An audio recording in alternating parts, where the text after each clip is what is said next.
Hello everyone, I'm the DreamTeller, and I'm here to help you today. I know you use this video to fall asleep. So before that, like the video, and subscribe to the channel. Also, where are you from, and what time are you watching? Now get comfortable and relax. Jenny's words cut through my sleep like a knife. Please don't touch me. Her voice was small, desperate. My eyes snapped open in the darkness of our bedroom. I lay still, listening to my wife's breathing next to me. She was still asleep, but her face was twisted in distress. The bedroom was quiet except for the soft whir of the ceiling fan.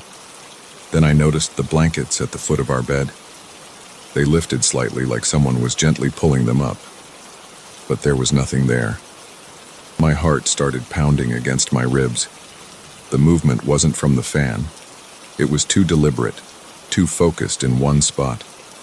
I watched as a depression formed in the mattress at the foot of the bed like someone was sitting there. The weight made the whole bed shift slightly. "No.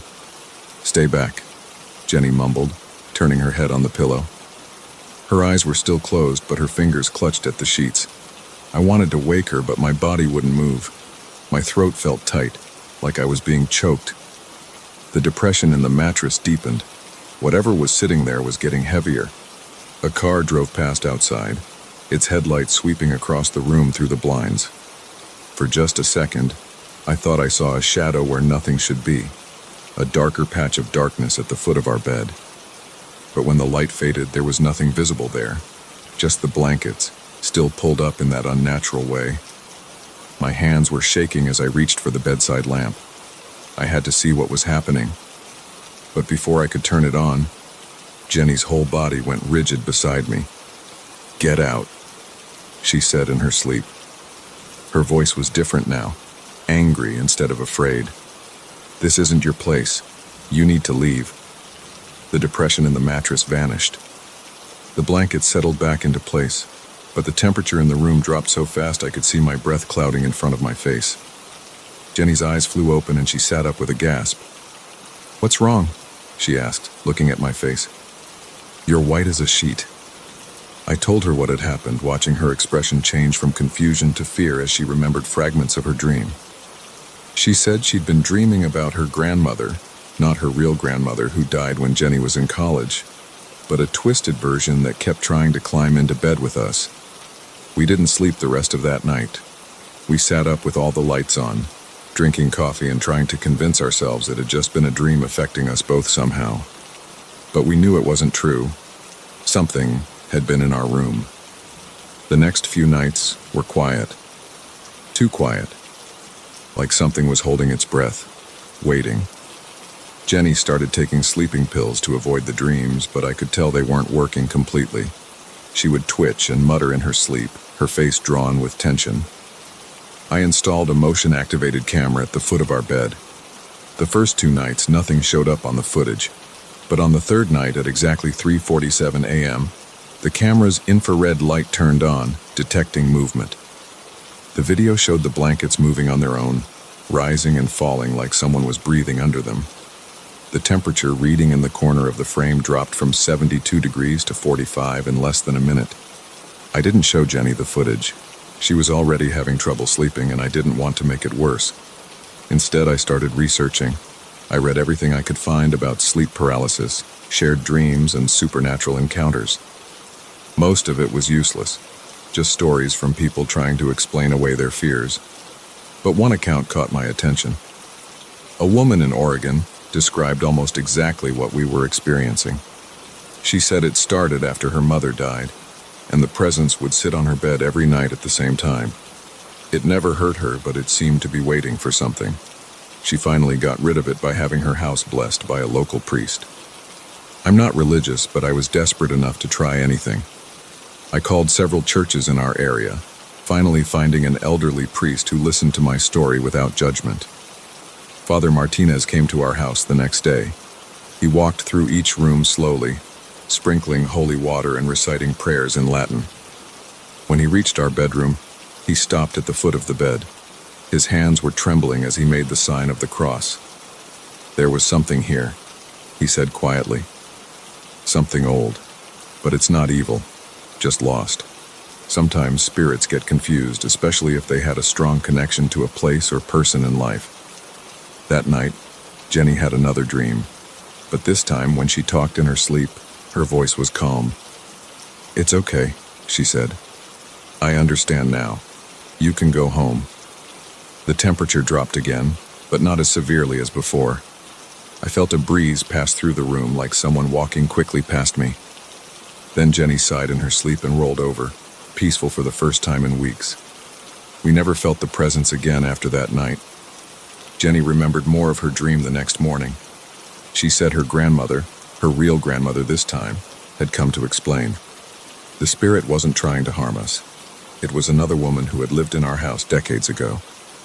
She had dementia near the end of her life and would often get confused, walking into the wrong bedroom thinking it was her own. Even after death, she kept coming back to what she thought was her room, not understanding why strangers were sleeping in her bed. Jenny's grandmother helped her remember who she was and guided her away. I still have the video footage from that last night.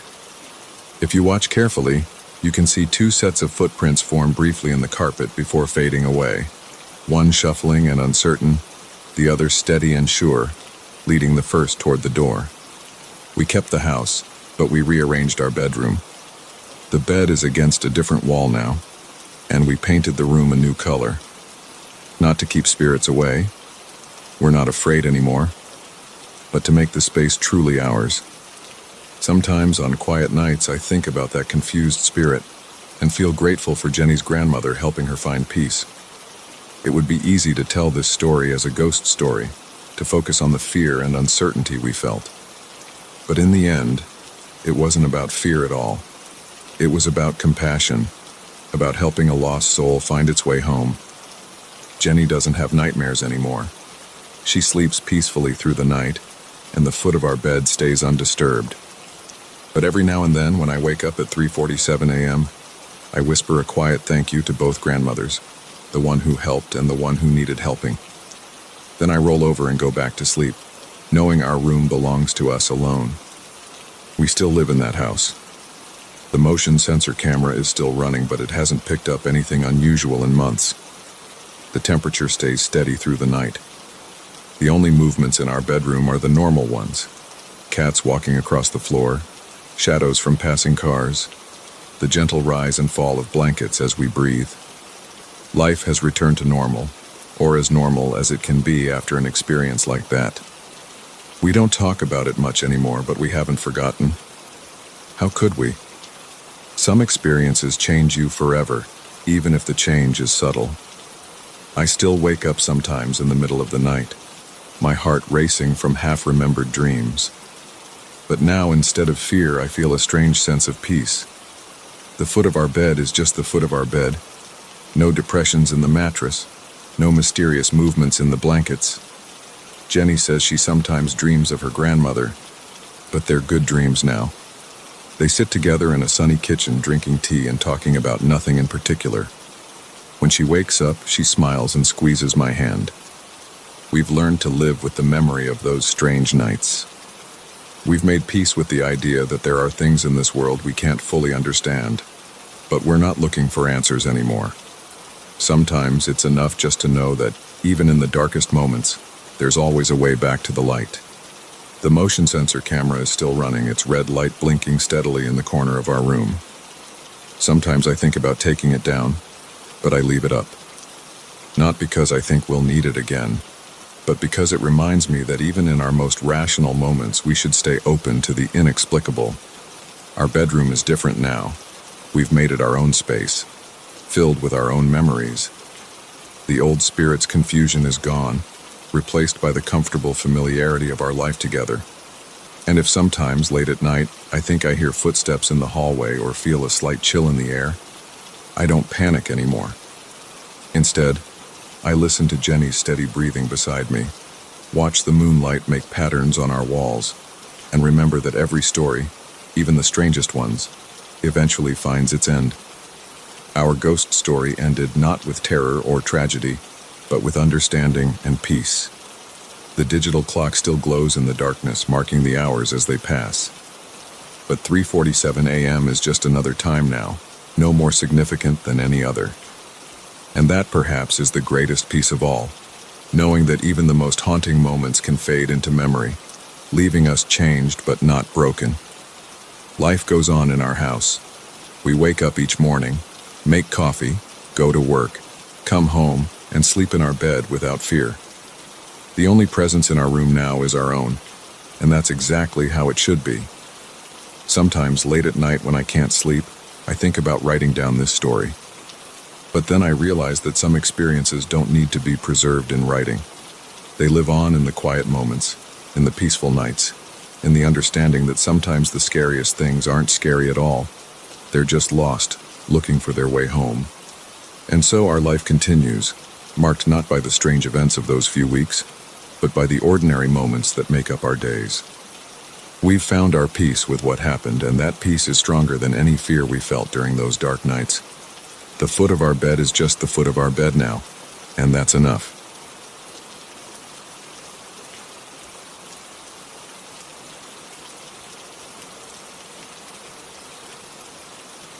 The first time I heard the laughter, I was cleaning out the kitchen cabinets on a Tuesday afternoon.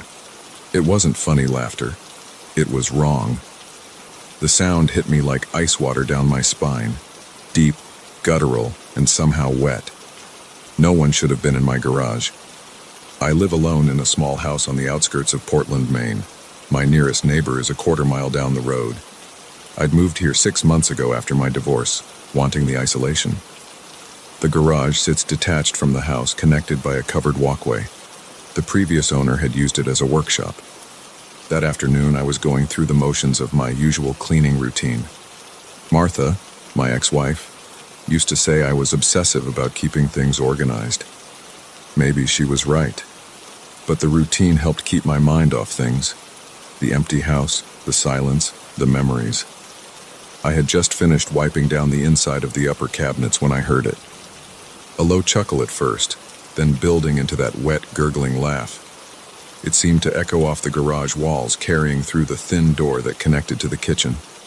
My hands froze on the cabinet door. The laugh came again, longer this time. It sounded like someone choking while trying to laugh, a horrible liquid sound that made my stomach turn. I grabbed the baseball bat I keep next to the refrigerator. The weight of it felt good in my hands as I moved toward the garage door. My heart pounded against my ribs. "Who's there?" I called out, trying to keep my voice steady. "I'm armed and I've called the police." I hadn't called anyone, but they didn't need to know that. The laughter stopped. I waited, counting my breaths. 1, 2, 3. Nothing but silence. My hand shook slightly as I reached for the doorknob. I turned it slowly, then yanked the door open, bat raised. The garage was empty. Sunlight filtered through the dusty windows, illuminating my workbench, tools hanging neatly on their hooks, boxes of holiday decorations stacked in the corner. Nothing was disturbed. No footprints in the dust on the concrete floor. No sign anyone had been there. I checked behind every box, under the workbench, in the small storage closet. Nothing. The side door was still locked from the inside, the windows sealed shut. "Must be hearing things," I muttered, lowering the bat. Working too hard. I went back inside, double-checking the locks, but I couldn't shake the sound from my mind, that horrible, wet laughter. The rest of the day passed normally. I finished cleaning the kitchen, made dinner, watched some TV. By bedtime, I had almost convinced myself I'd imagined the whole thing. Almost. I went through my nighttime routine mechanically. Brush teeth, wash face, take medications, check all the doors and windows, set the alarm. The same things I'd done every night since moving in. Sleep came eventually, but it didn't last. The sound jerked me awake at 2:07 a.m. The same laugh, but closer now. Much closer. It was coming from the hallway right outside my bedroom door. My body went rigid under the covers. Sweat broke out across my forehead despite the cool air from the ceiling fan. The laugh came again, wet and gurgling, like someone drowning in their own amusement. I couldn't move, couldn't breathe. My eyes fixed on the thin strip of darkness visible under the door. A shadow passed through that strip of darkness. Something was out there. The floorboards creaked. Another laugh, right at my door now. The doorknob began to turn, slowly, so slowly. I lunged for the bedside lamp, fingers fumbling with the switch. Light flooded the room. The doorknob stopped moving. The laughter cut off abruptly. My heart hammered so hard I could feel it in my throat. I grabbed my phone with shaking hands, pulled up the flashlight app, and climbed out of bed. The baseball bat was downstairs in the kitchen. Stupid. I should have brought it up.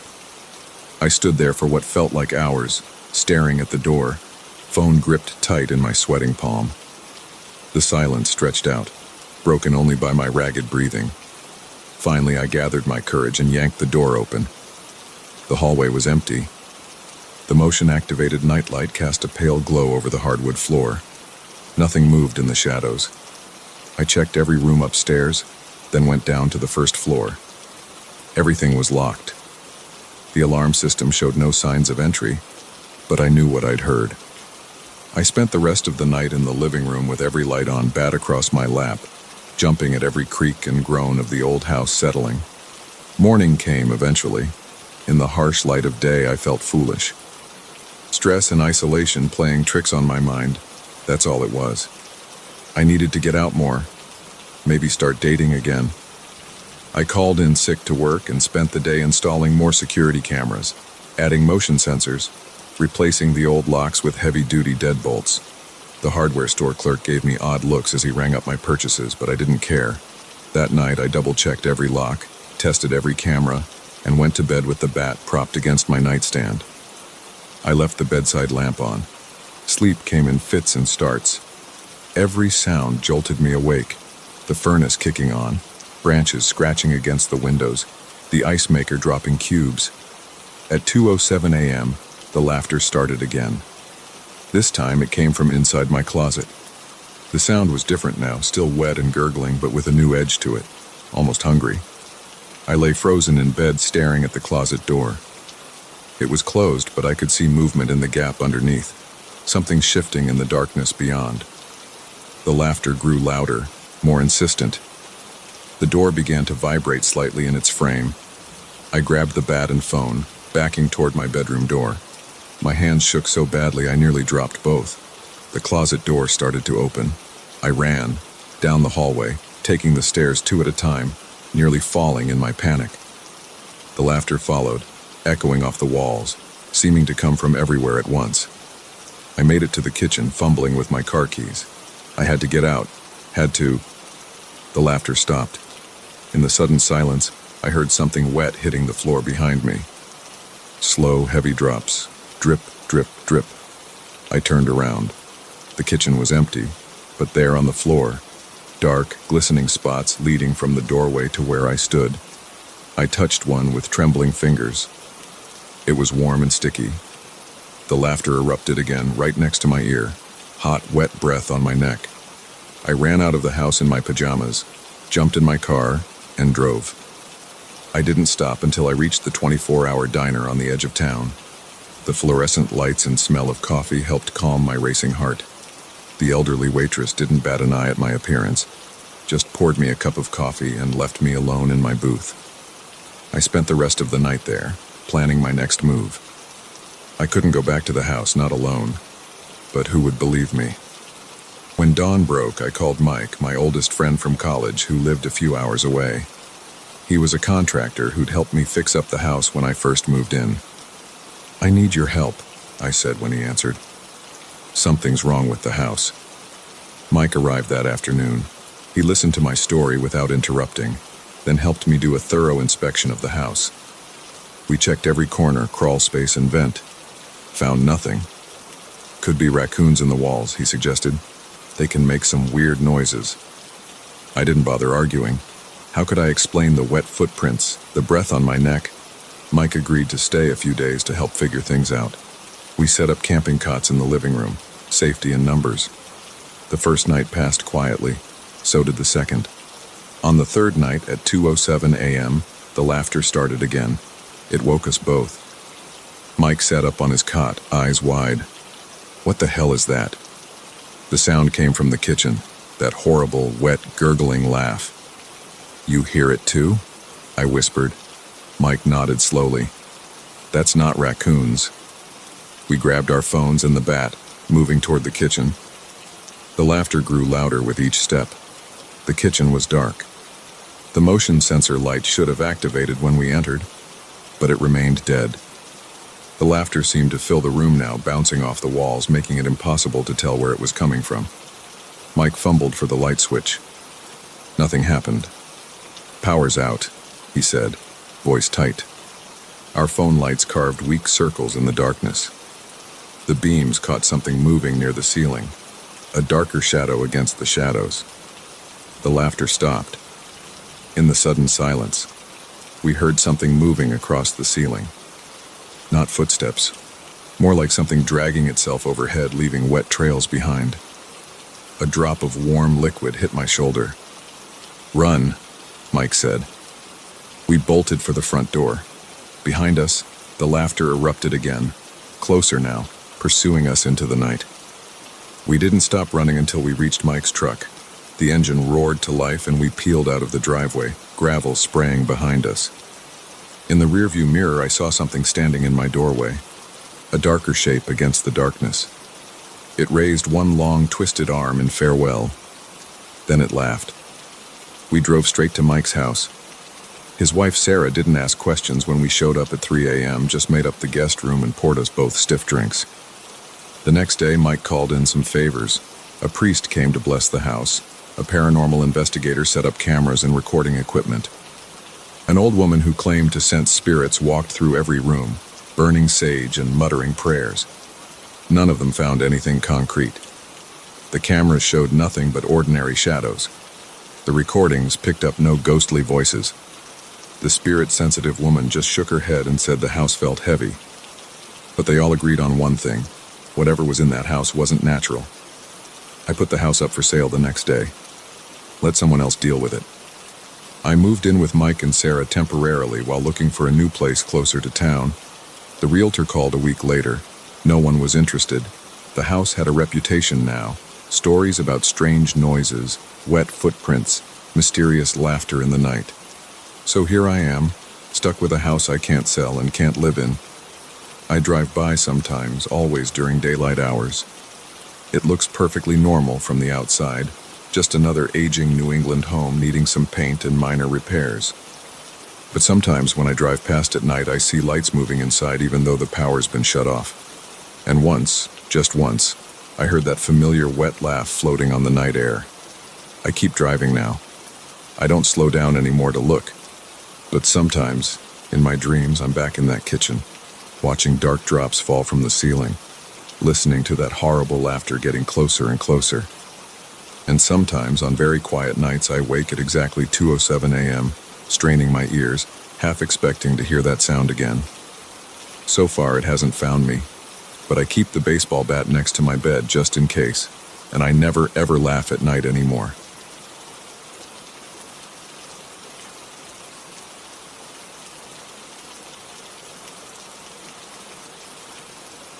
The first time I felt it, I was scraping old wallpaper off the wall next to the attic stairs.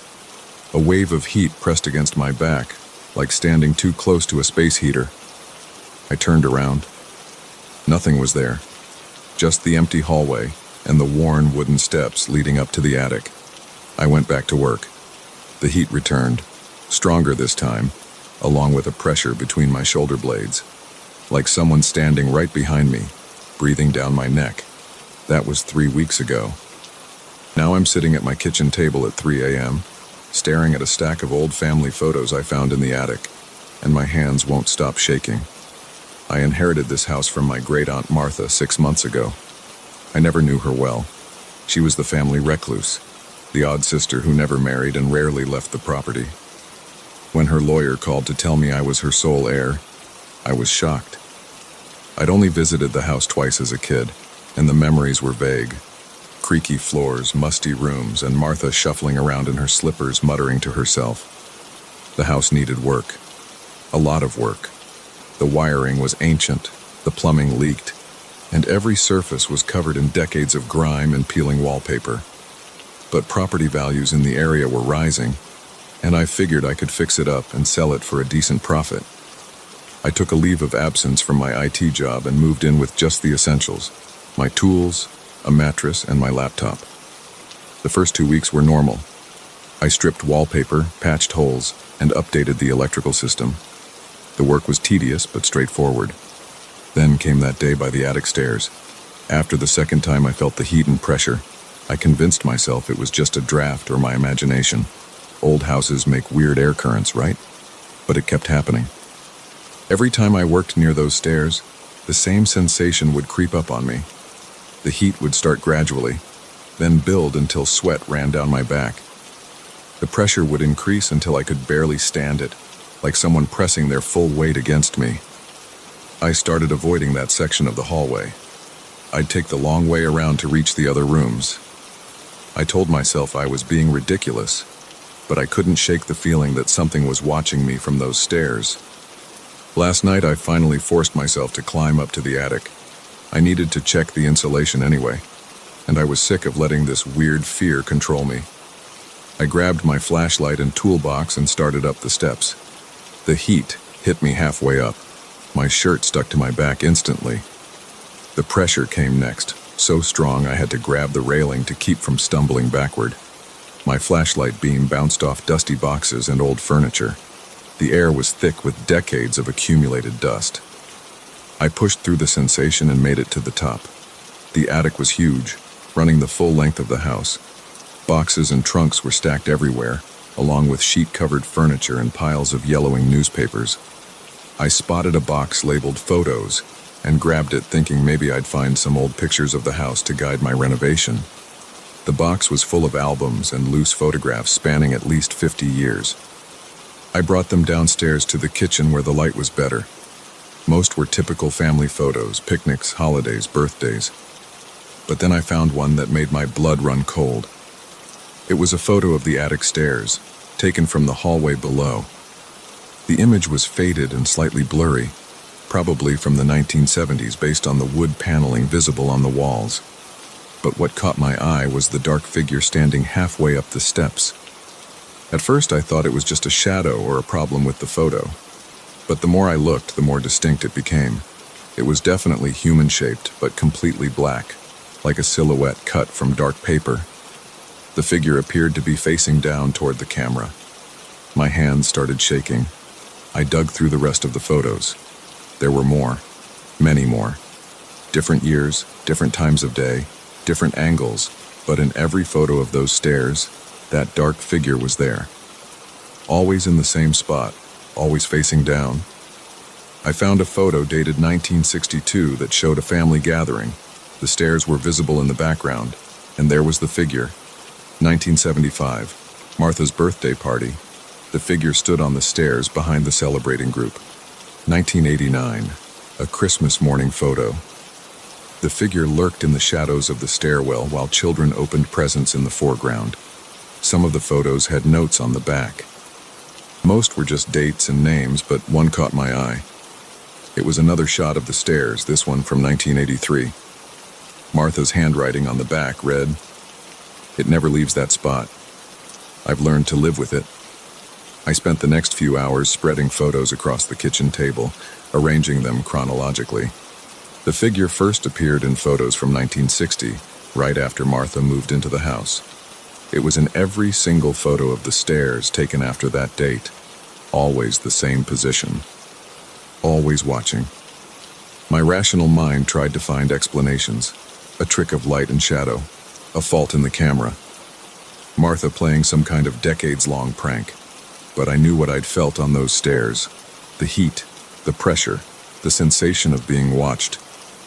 I pulled out my phone and opened my photo gallery. 2 weeks ago, I'd taken some before pictures to document the renovation. I scrolled to the ones I'd taken of the hallway and stairs. My hands were shaking so badly I almost dropped the phone. There it was, the same dark figure, in my photos, in my digital 21st century photos.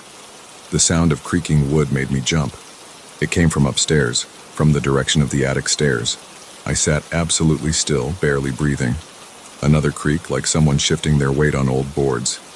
The kitchen suddenly felt too exposed. I grabbed the photos and my phone and retreated to my bedroom, locking the door behind me. I pushed a chair under the handle for good measure. That was 4 hours ago. I haven't heard any more noises, but I can't sleep. I keep staring at the photos spread across my bed, trying to make sense of them, trying to understand what's been watching me from those stairs. The oldest photos show the house when it was first built in the 1920s. No figure on the stairs, nothing unusual at all. But something changed in 1960. What happened that year? What brought that thing here? I pull up my laptop and start searching through property records and old newspaper archives. In 1960, Martha bought the house from the original owners, the Henderson family. They'd lived here for 40 years without any reports of strange occurrences. So what changed when Martha moved in? I dig deeper into Martha's history. She was a nurse at the local hospital from 1955 to 1985. Never married, lived alone, kept to herself. Nothing unusual stands out until I find an article from 1960. It describes a fire at the hospital where Martha worked. 3 people died, including a patient named James Sullivan who was trapped in his room on the 3rd floor. My heart starts pounding as I read more. Sullivan had been a long-term patient, paralyzed from a car accident. He was under Martha's care.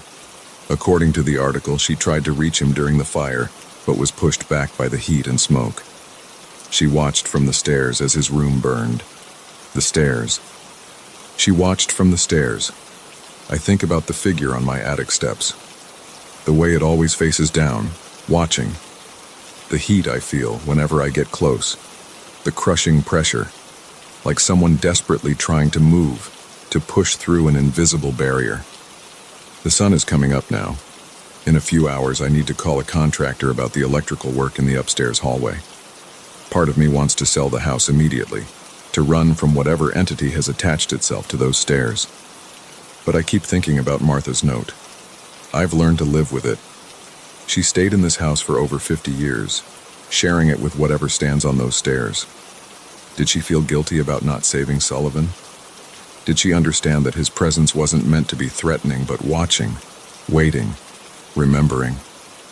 I look at the most recent photo I took, the one on my phone. The figure is there, as clear as ever. But in the morning light, it doesn't seem as menacing. It looks patient, like it's been standing guard all these years, keeping vigil on those steps. I get up and walk to my bedroom door. I can hear the house settling, the normal creaks and groans of old wood. But now there's something else, a feeling I hadn't noticed before. Not fear, exactly. More like awareness, acknowledgement.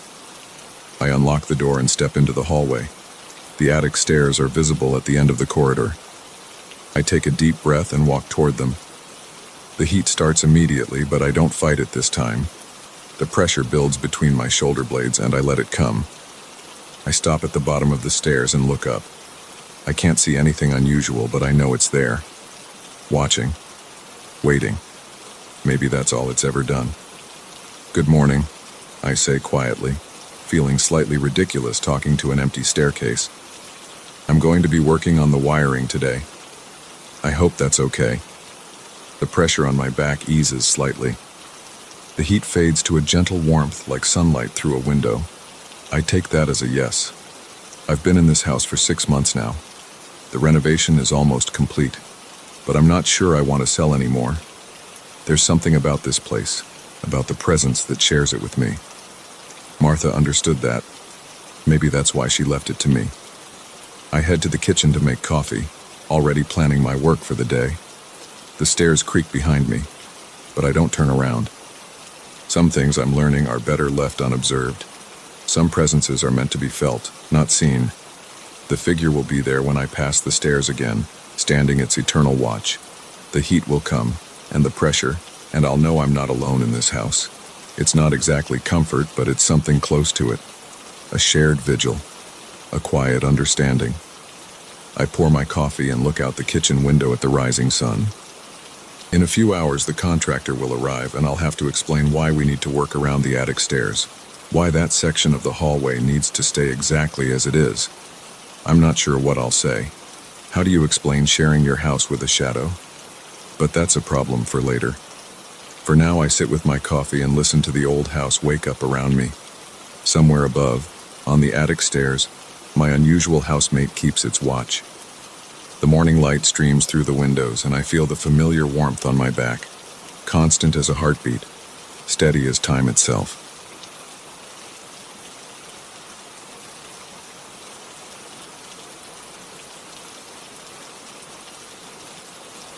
My hands are still shaking as I type this. I need to get it down while it's fresh in my mind, while I can still remember every detail. It happened 3 hours ago on Route 23, that long stretch of road that cuts through Morrison County. I've driven it hundreds of times, but never like this. Never seen anything like this. I was heading home from a late shift at the factory. It was 2:47 a.m. I remember checking my phone at a stop sign, wondering if Sarah would still be awake when I got home. The radio was playing some old country song, turned down low. My headlights cut through the darkness, illuminating the yellow lines that seemed to stretch endlessly into the night. The road was empty. It always is at that hour. Just me, my old Ford pickup, and miles of cornfields on either side. The harvest was weeks ago, leaving only dry stalks that rustled in the wind. The moon hung full and bright overhead, casting everything in that weird silver light that makes familiar things look strange. I first noticed something was off when my truck's temperature gauge started dropping.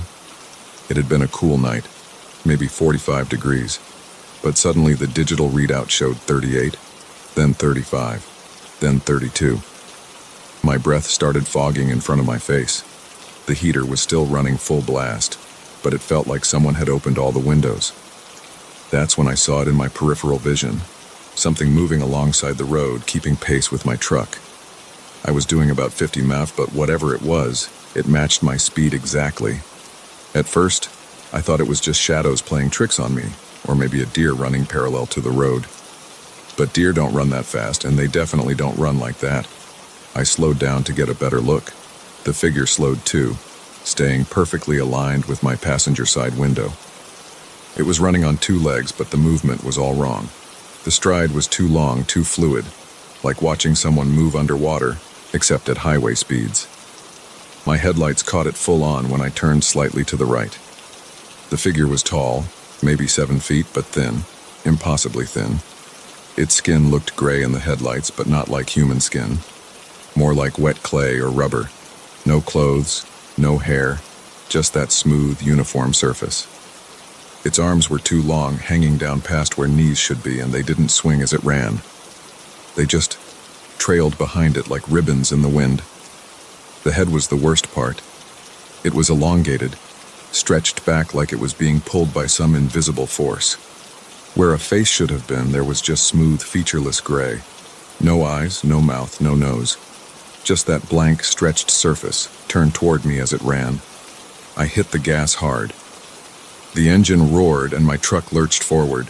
60 mph, 70, 75. The figure kept pace, its legs moving in that impossible fluid motion. At 80 mph, it started to fall behind, but only slightly. That's when it did something I'll never forget. It turned its head, that smooth, featureless head, a full 180 degrees to face me while still running forward, and then it changed direction. In one instant, without slowing down or turning its body, it veered sharply right and disappeared into the woods that lined that stretch of road. I slammed on the brakes. I don't know why. Maybe some primitive part of my brain needed to know what I'd just seen was real. The truck screeched to a halt, leaving long black marks on the asphalt. I sat there, engine idling, hands gripping the steering wheel so tight my knuckles were white. The temperature gauge started climbing back up. 33, 35, 38. My breath stopped fogging. The night seemed normal again, except for one thing. Where the figure had turned into the woods, there were marks on the road. Not footprints exactly, but depressions in the asphalt. Like someone had taken a hot iron and pressed it into the surface, leaving perfect oval shapes in a line leading into the trees. I got out of the truck. I had to see them up close. The marks were about 18 inches long and 8 inches wide. They were deep, maybe 2 inches into the solid asphalt, and the edges were smooth like they'd been molded. I touched one. It was cold, colder than the air around it. My fingertips went numb almost instantly. The trail of marks led straight into the woods. The trees were thick there, old oaks and maples with heavy branches that blocked out the moonlight. I could see maybe 20 feet in, where the marks continued in that straight line, ignoring trees and undergrowth, just pressing through everything in their path. I took out my phone and started taking pictures. They came out clear. The marks were definitely there, perfectly visible in the flash. I took video too, walking along the line of impressions. That's when I heard it. A sound from deep in the woods, like someone dragging something heavy through fallen leaves. But fast. Too fast for anything natural. I ran back to my truck. My hands were shaking so bad I dropped my keys twice before getting them in the ignition. As I pulled away, I kept checking my mirrors, but the road behind me was empty. Just those marks in the asphalt getting smaller and smaller until they disappeared in the darkness. I drove straight to the police station in Morrison. Officer Jenkins was on duty. I've known him for years. Our kids go to the same school. I showed him the pictures and videos. He listened to my story without interrupting, then made some calls. By sunrise, there were state police and some other officials at the site. They took samples of the marks, measurements, photographs, asked me the same questions over and over. That was 6 hours ago. They're still out there from what I hear. Some kind of scientists showed up from the state university. They're analyzing the marks, running tests. Officer Jenkins called an hour ago to tell me they found something strange in the woods. A trail of those same marks running for miles, straight as an arrow, ignoring all obstacles. Trees, rocks, even a small stream. Nothing deflected the path. I'm sitting at my kitchen table now, trying to make sense of it all. Sarah's asleep upstairs. I told her I got held up at work. I haven't decided if I'm going to tell her what really happened. How do you tell someone you saw something that shouldn't exist? The local news is already picking up the story. They're calling it a mysterious vandalism case, or suggesting it might be some kind of elaborate prank. But I know what I saw. That figure running alongside my truck wasn't human. The way it moved, the impossible speed, that blank face. It was something else entirely. I've called in sick to work. I can't face that drive home again, not yet. Not while I keep seeing that smooth gray head turning to face me in my mind. Not while I remember the way it just changed direction, defying physics and everything I thought I knew about how things move in this world. The police want me to come in later today to make a formal statement. They're bringing in some experts from out of state, they say. People who deal with unusual phenomena. I don't know what to tell them. How do you describe something that shouldn't be possible? I keep checking my phone, looking at the pictures and videos I took. They're still there, still clear as day. The marks in the asphalt, the straight line disappearing into the woods. Proof that it wasn't just my imagination, that something really did run alongside my truck last night at impossible speeds. But there's something else bothering me, something I noticed when I was reviewing the videos earlier. In one of them, when I was filming the marks leading into the woods, there's a frame, just one frame, where something moves in the background. It's blurry and dark, but I can make out that same elongated head, turned at an impossible angle, facing directly at the camera from between two trees. I've tried to convince myself it's just a shadow or a trick of the light. But I know what I saw, and I know it saw me too. Whatever that thing was, it was aware. It knew I was watching it. And for some reason, it wanted me to see it turn into those woods. The temperature in my kitchen just dropped 10 degrees. The coffee in my mug is starting to frost over. Outside, through my window, I can see the wind has picked up, making the trees sway. But the leaves are moving in the wrong direction, like they're being pulled toward something. I'm going to stop writing now. I need to check all the doors and windows, make sure everything's locked. The sun is up, but somehow that doesn't make me feel any safer. Not when I know what's out there, running faster than any human could, leaving those impossible marks in its wake. If you're driving on Route 23 late at night, keep your eyes on the road. Don't look to the side if you see movement in your peripheral vision. And whatever you do, don't stop if you see something running alongside your car. Just keep driving as fast as you can until you're somewhere with lights and people and normal things that move the way they're supposed to. because now I know. We're not alone out here in the dark. There are things that share our world. Things that can run alongside our cars on empty rural roads. Things that leave marks in solid asphalt like it's soft clay. Things that watch us with faces that aren't faces, moving in ways that shouldn't be possible. I don't know what it was that I saw on Route 23. I don't know if I'll ever know. But I do know one thing. I'm never driving that road at night again. Some questions are better left unanswered. Some mysteries should stay mysteries. The temperature's dropping again. I need to go check the locks one more time. And maybe, just maybe, I'll catch a glimpse of something tall and gray moving through my backyard, its head turned at an impossible angle, watching me with a face that isn't a face. But this time I won't stop to take pictures. This time I'll do what I should have done on that dark road. Keep moving, keep going, and try to forget what I saw. Because some things in this world aren't meant to be seen, aren't meant to be understood. Some things should stay in the shadows, running alongside empty roads in the dead of night, leaving their impossible marks in their wake.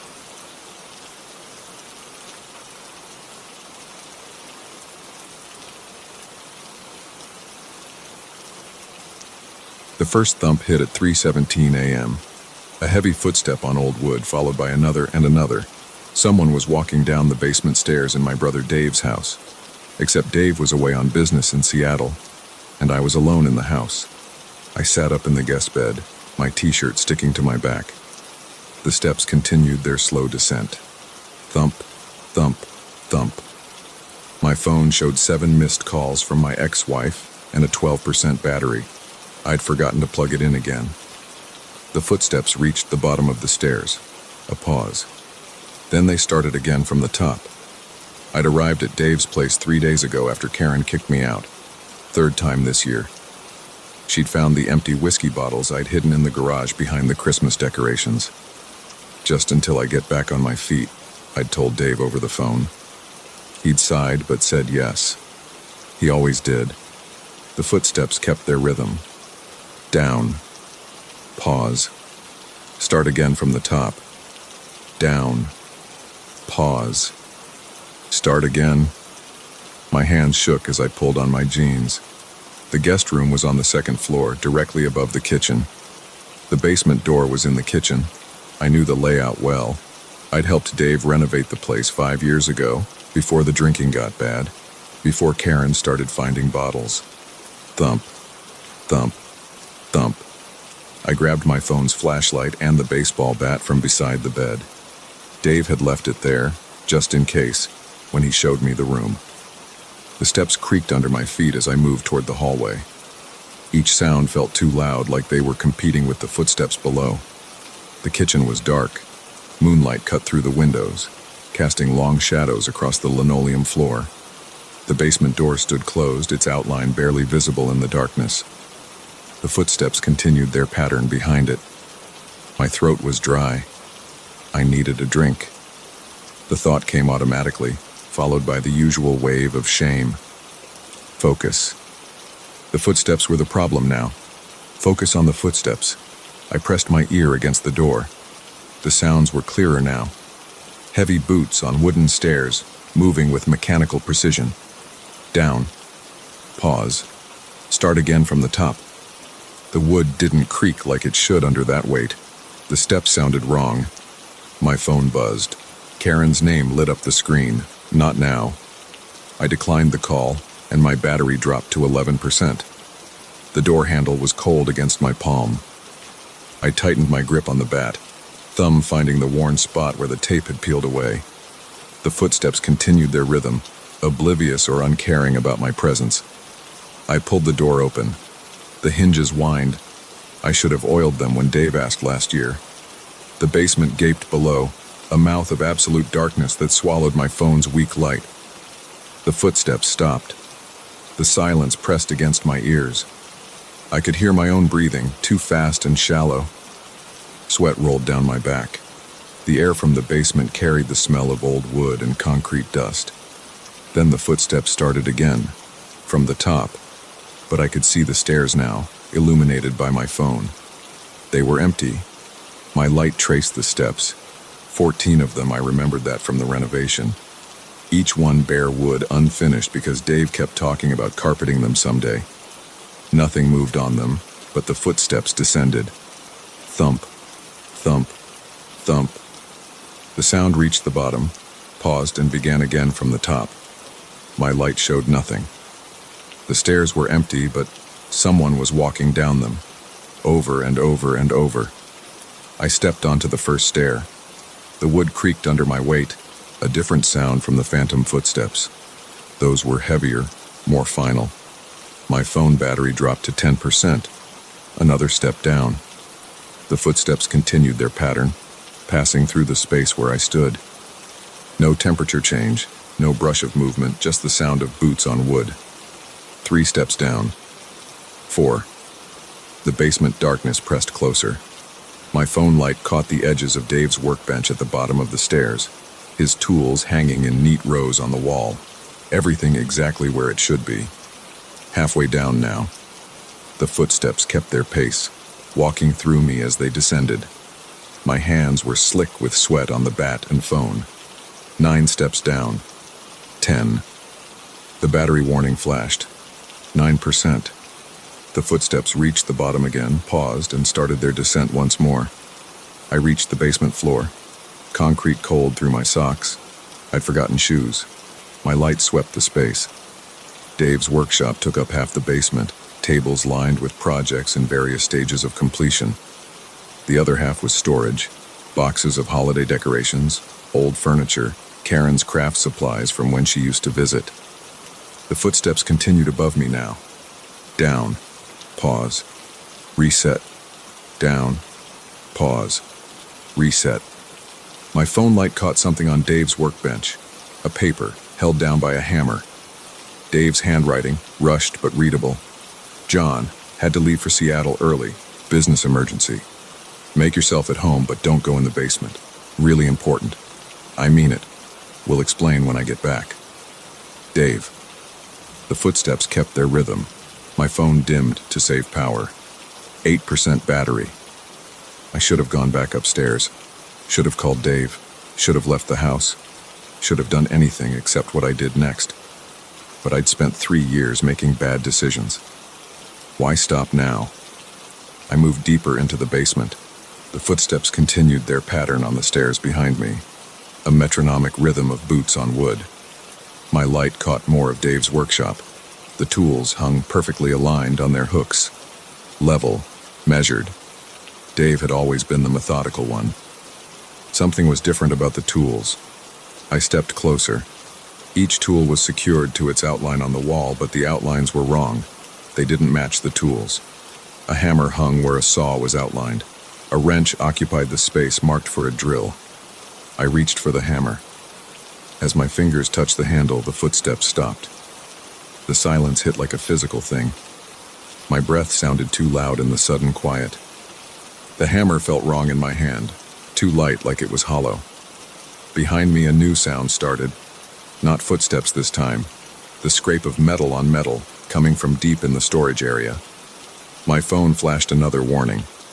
7%. The light dimmed further. The scraping grew louder. Something caught my light at the edge of the storage area. A reflection where there shouldn't be one. Metal where Dave stored cardboard boxes.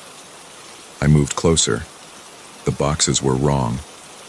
They looked like cardboard from a distance, but up close I could see the truth. Metal painted to look like cardboard. Perfect replicas of moving boxes, holiday decoration containers, and storage bins.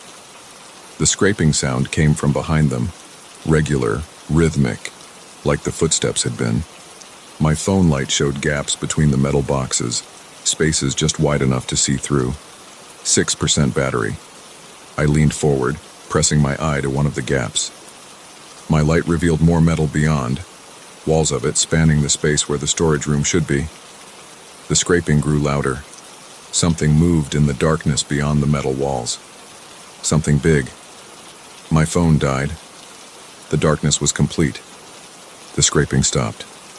Then behind me the footsteps began again. From the top of the stairs. Down. Pause. Reset. I dropped the bat. It hit the concrete with a clang that echoed off the metal walls. Not concrete. More metal, painted to look like concrete. The storage boxes scraped against each other as something pushed them aside. Heavy steps approached, not from the stairs this time, but from the darkness beyond the false storage area. I ran. My feet found the stairs in the darkness, muscle memory from helping install them. The phantom footsteps continued their pattern, passing through me as I climbed. My shoulder hit the wall, real wood this time. I could feel the difference. 13 steps up, 14. I slammed the basement door behind me and turned the lock. For a moment, nothing but my own gasping breath and the pounding of my heart. Then the footsteps started again. Down. Pause. Reset. And beneath them a new sound. Metal scraping against metal, growing louder. I didn't pack. Didn't change. Didn't even put on shoes. I grabbed my keys and ran. The sun was rising when I pulled into the gas station 50 miles away. My hands shook as I plugged in my phone and dialed Dave's number. He answered on the first ring. "John, are you okay?" "Dave," I said, "what the hell is in your basement?" A long pause. The footsteps echoed in my memory. Down. Pause. Reset. "I can't tell you," he said finally. "But you need to tell me exactly what you saw, and you need to tell me if it saw you." Behind his voice I heard something. A familiar sound, muffled by distance and phone static. Footsteps. Walking downstairs. I hung up and started driving again. I haven't stopped since. The bottles stay in the trunk now, untouched. I need to stay sharp, stay focused. Because sometimes, when I let my guard down, I hear them. Footsteps. Walking downstairs. Over and over and over, and underneath them, growing louder, the sound of metal scraping against metal. Karen keeps calling. Dave too. But I can't answer. Can't risk stopping. Can't risk sleeping too long in one place. Because the sound follows me now. Down. Pause. Reset. Always the same pattern. Always getting closer. My car's been running fine, handling the endless driving well. Though lately the engine's been making an odd sound. Not the usual mechanical noises. It sounds like footsteps, walking downstairs.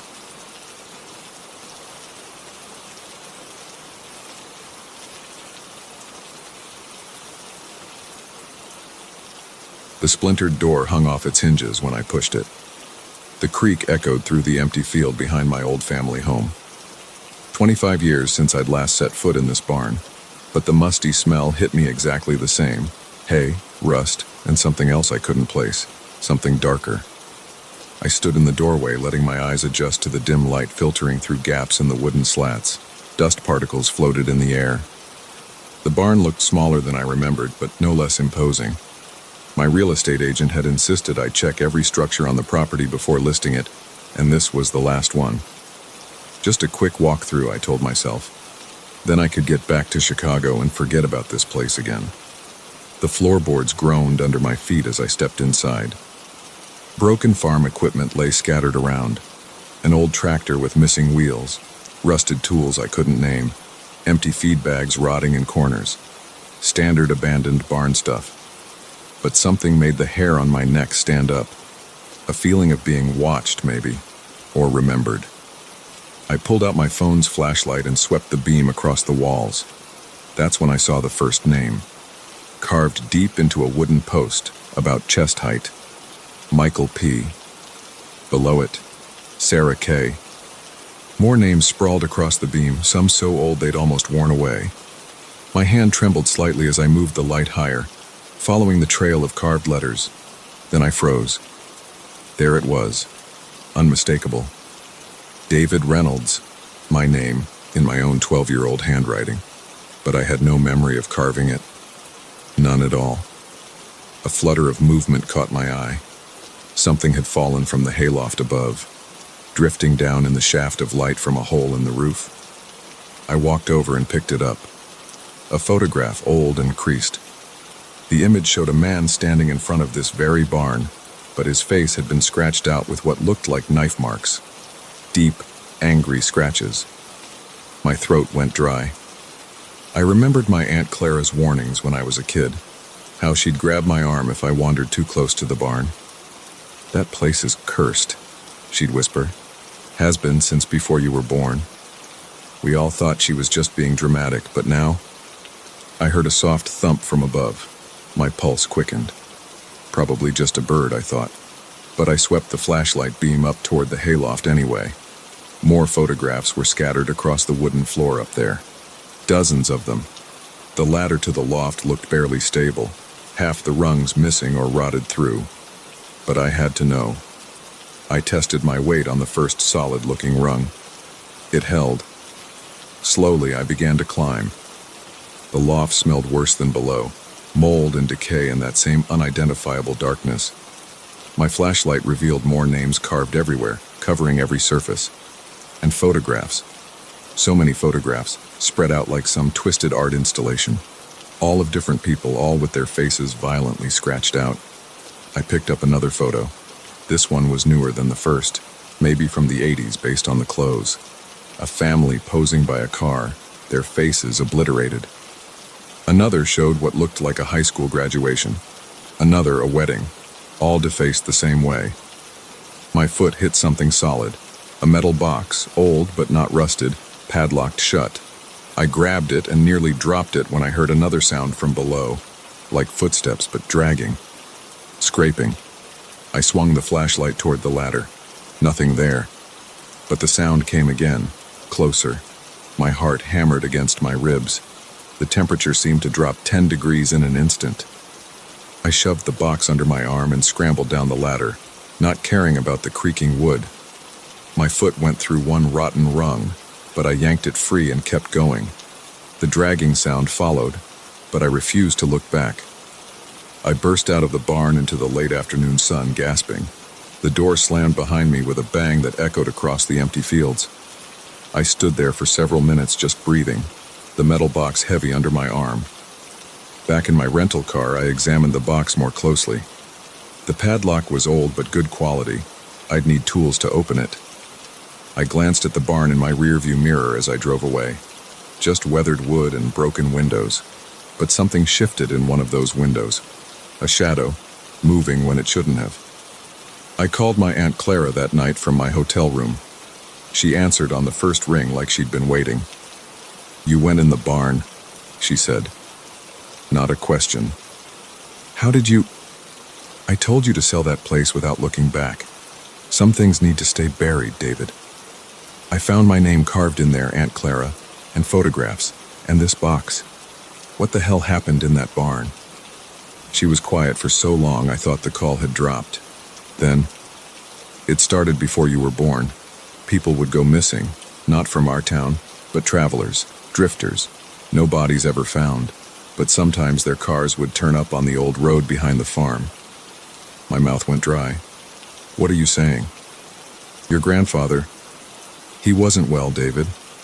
After the war, something in him broke.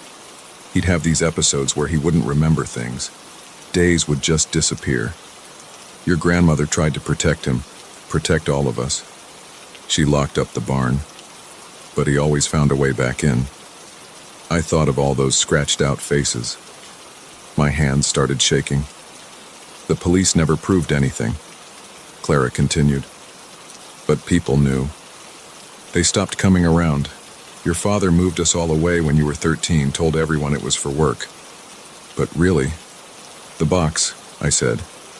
"Did you know about a metal box?" Another long silence. "Don't open it, David. Please. Some doors shouldn't be opened." I hung up and stared at the box sitting on the hotel desk. The padlock gleamed in the lamplight. I could drive back to Chicago tomorrow, throw the box in Lake Michigan, pretend I never found it. List the property as is and let some developer tear it all down. But I knew I wouldn't. I needed to know. Maybe not tonight, but soon. That was 3 days ago. I'm still in the hotel, staring at the box. I bought bolt cutters this morning. They're sitting next to it, waiting. Every time I reach for them, I hear my aunt's voice. Some doors shouldn't be opened. But I keep thinking about my name carved in that beam. When did I write it? Why don't I remember? What else don't I remember? The padlock feels cold under my fingers, like it's been storing up decades of secrets, waiting for someone to finally set them free. Maybe that someone is me. Maybe it has to be me. I pick up the bolt cutters. Their weight is reassuring, solid, real. Whatever's in this box, I tell myself, it's just paper. Just old photographs or letters or documents. Nothing that can hurt me now. The padlock breaks with a sharp snap. Inside, I find a stack of notebooks, my grandfather's journals dated from 1946 to 1981. The handwriting starts neat but grows increasingly erratic. Newspaper clippings about missing persons. More photographs, these ones unmarked. And at the bottom, a single envelope addressed to me in my grandmother's handwriting. The letter inside is short. Dear David, if you're reading this, you found your way back to the barn. I'm sorry. I tried to protect you from the truth, but maybe that was wrong. Your grandfather wasn't evil. The war changed him, broke something inside that couldn't be fixed. The barn, it amplified whatever was broken. Made him see things that weren't there. Made him do things he'd never do otherwise. You were so young when it started affecting you too. The nightmares, the sleepwalking, finding you in the barn, carving names you couldn't remember carving. That's when your father and I knew we had to get you away. The barn feeds on darkness, David. Not evil, just the regular darkness we all carry inside us. The regrets, the anger, the fear. It takes those feelings and twists them, makes them grow until they're not yours anymore. I should have burned it down years ago, but I couldn't, because some small part of me still hoped your grandfather would come back to us, that whatever the barn took from him could be returned. I was wrong. Burn it all, David. The barn, the photographs, these journals. Burn it and don't look back. Don't let it take from you what it took from him. With love, Grandma Marie. I set the letter down with shaking hands. Through my hotel window, I can see the distant shape of the barn silhouetted against the setting sun. Even from here, it seems to watch me, to wait. My phone rings, making me jump. It's Aunt Clara again. Did you open it? She asks without preamble. Yes. She sighs heavily. Then you know what needs to be done. I look at the journals spread across the hotel bed. So many secrets, so many answers. But my grandmother was right. Some answers aren't worth the cost. I'll take care of it tonight, I tell Clara. Be careful, she says. That place, it doesn't like to let go easily. I hang up and start gathering the journals and photographs. The sun has almost set, painting the sky blood red. In a few hours it will be dark enough. I have the gasoline in my car, bought it this morning along with the bolt cutters. 5 gallons should be enough. More than enough. The barn can keep its darkness. Tonight, I'm giving it back to the light. But first, I need to make one last trip inside. One last climb up to that hayloft. I need to find my name among all those carvings and do what I should have done 25 years ago. Cut it out. Remove all trace that I was ever there. That any of us were ever there. Some chains need to be broken. Some curses need to end. And sometimes the only way forward is to burn the past to ashes and start again. I check my pocket for the matchbox. It's there, waiting.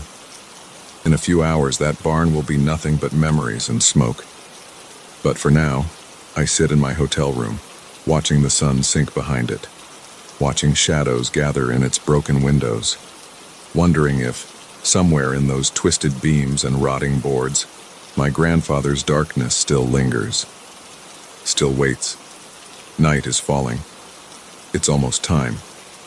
I stand and gather my supplies, flashlight, knife, gasoline, matches. The barn has taken enough from my family. Tonight I take something back.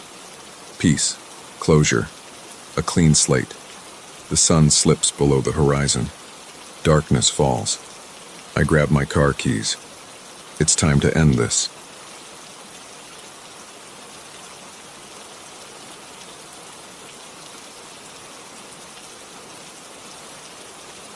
3 people died in this apartment in 1954.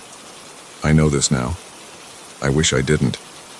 I found the listing online, a steal for a 1-bedroom in downtown Boston. The building dated back to the 1920s, all brick and ornate moldings. The real estate agent mentioned its historic charm at least 5 times during the showing. What she didn't mention was why the rent was so low, or why the previous tenant had left all their furniture behind. I moved in on a Tuesday. The first night was fine. The second night, too. On the third night, I woke up at 3:17 a.m. to the sound of whispering. At first, I thought it was coming from the walls, maybe the pipes or the ventilation system in this old building. But as I lay there in bed, the whispers got clearer. They weren't forming words exactly, but they had a rhythm to them, like multiple people having a conversation just below the threshold of comprehension. I got up and walked through the apartment. The whispers stopped. The living room felt like a freezer compared to my bedroom. My breath came out in visible puffs. I checked the thermostat, 72 degrees, but my hands were shaking from the cold. The next morning, I ran into my neighbor in the hallway, Mrs. Chen from 4B. She was taking out her trash, moving slowly with her cane. "How are you liking the apartment?" she asked. "It's good, though the heating seems a bit uneven." She gave me a long look. "How long have you been here?" 3 days. She nodded slowly. "That's about right. They usually don't make it past a week." "What do you mean?" "The cold spots, the whispers. You've noticed them, haven't you?" My stomach dropped. "How did you—" "I've lived here 30 years, seen a lot of people come and go from that unit. They all leave within 7 days. Something about that apartment isn't right." I wanted to laugh it off, but my mouth was dry. "What happened there?" "Murder-suicide, 1954. A man killed his wife and daughter, then himself. The police found them all in the bathtub. That night I couldn't sleep. Every creak of the old building made me jump. Around 2 a.m. the temperature dropped again. The cold spot had moved to my bedroom this time. The whispers started closer than before. I turned on all the lights and sat in the living room with the TV on. Around 4 a.m., the screen started flickering. The whispers got louder. A dark shape moved in my peripheral vision. When the sun came up, I called the real estate agent. She didn't sound surprised when I said I wanted to break my lease. Just sighed and said she'd email me the paperwork. I started packing that afternoon. As I was taking down clothes from the closet, a child's laugh echoed through the apartment, high and clear. Then a woman's scream, cut short. I ran out with just my backpack and laptop, left everything else behind. Mrs. Chen was in the hallway again. 4 days, she said. Longer than most. I slept at a hotel that night. When I went back the next day with some friends to get my stuff, the apartment was empty. Not just of my things. All the furniture from the previous tenant was gone too. The rooms were completely bare, like no one had ever lived there. The real estate agent denied there had ever been furniture in the apartment. Said I must be confused. But I have photos on my phone from move-in day showing the old couch, the dining table, the bed. I tried researching the 1954 murders. Found nothing in newspaper archives. Asked Mrs. Chen about it again, but her daughter said she'd moved to Florida months ago. The current tenant in 4B had never heard of her. Sometimes I drive by the building late at night.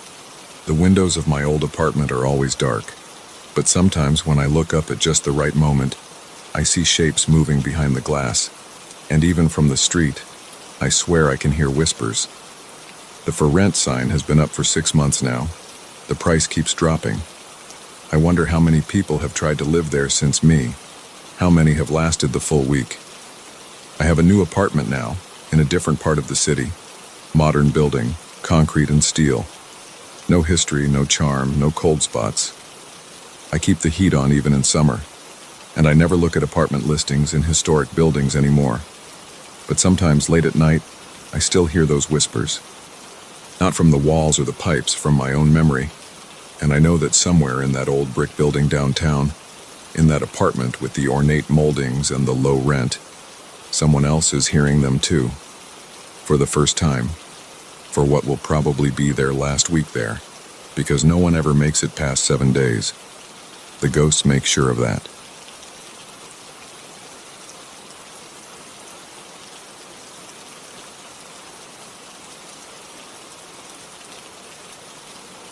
The first scream came at 11:42 p.m.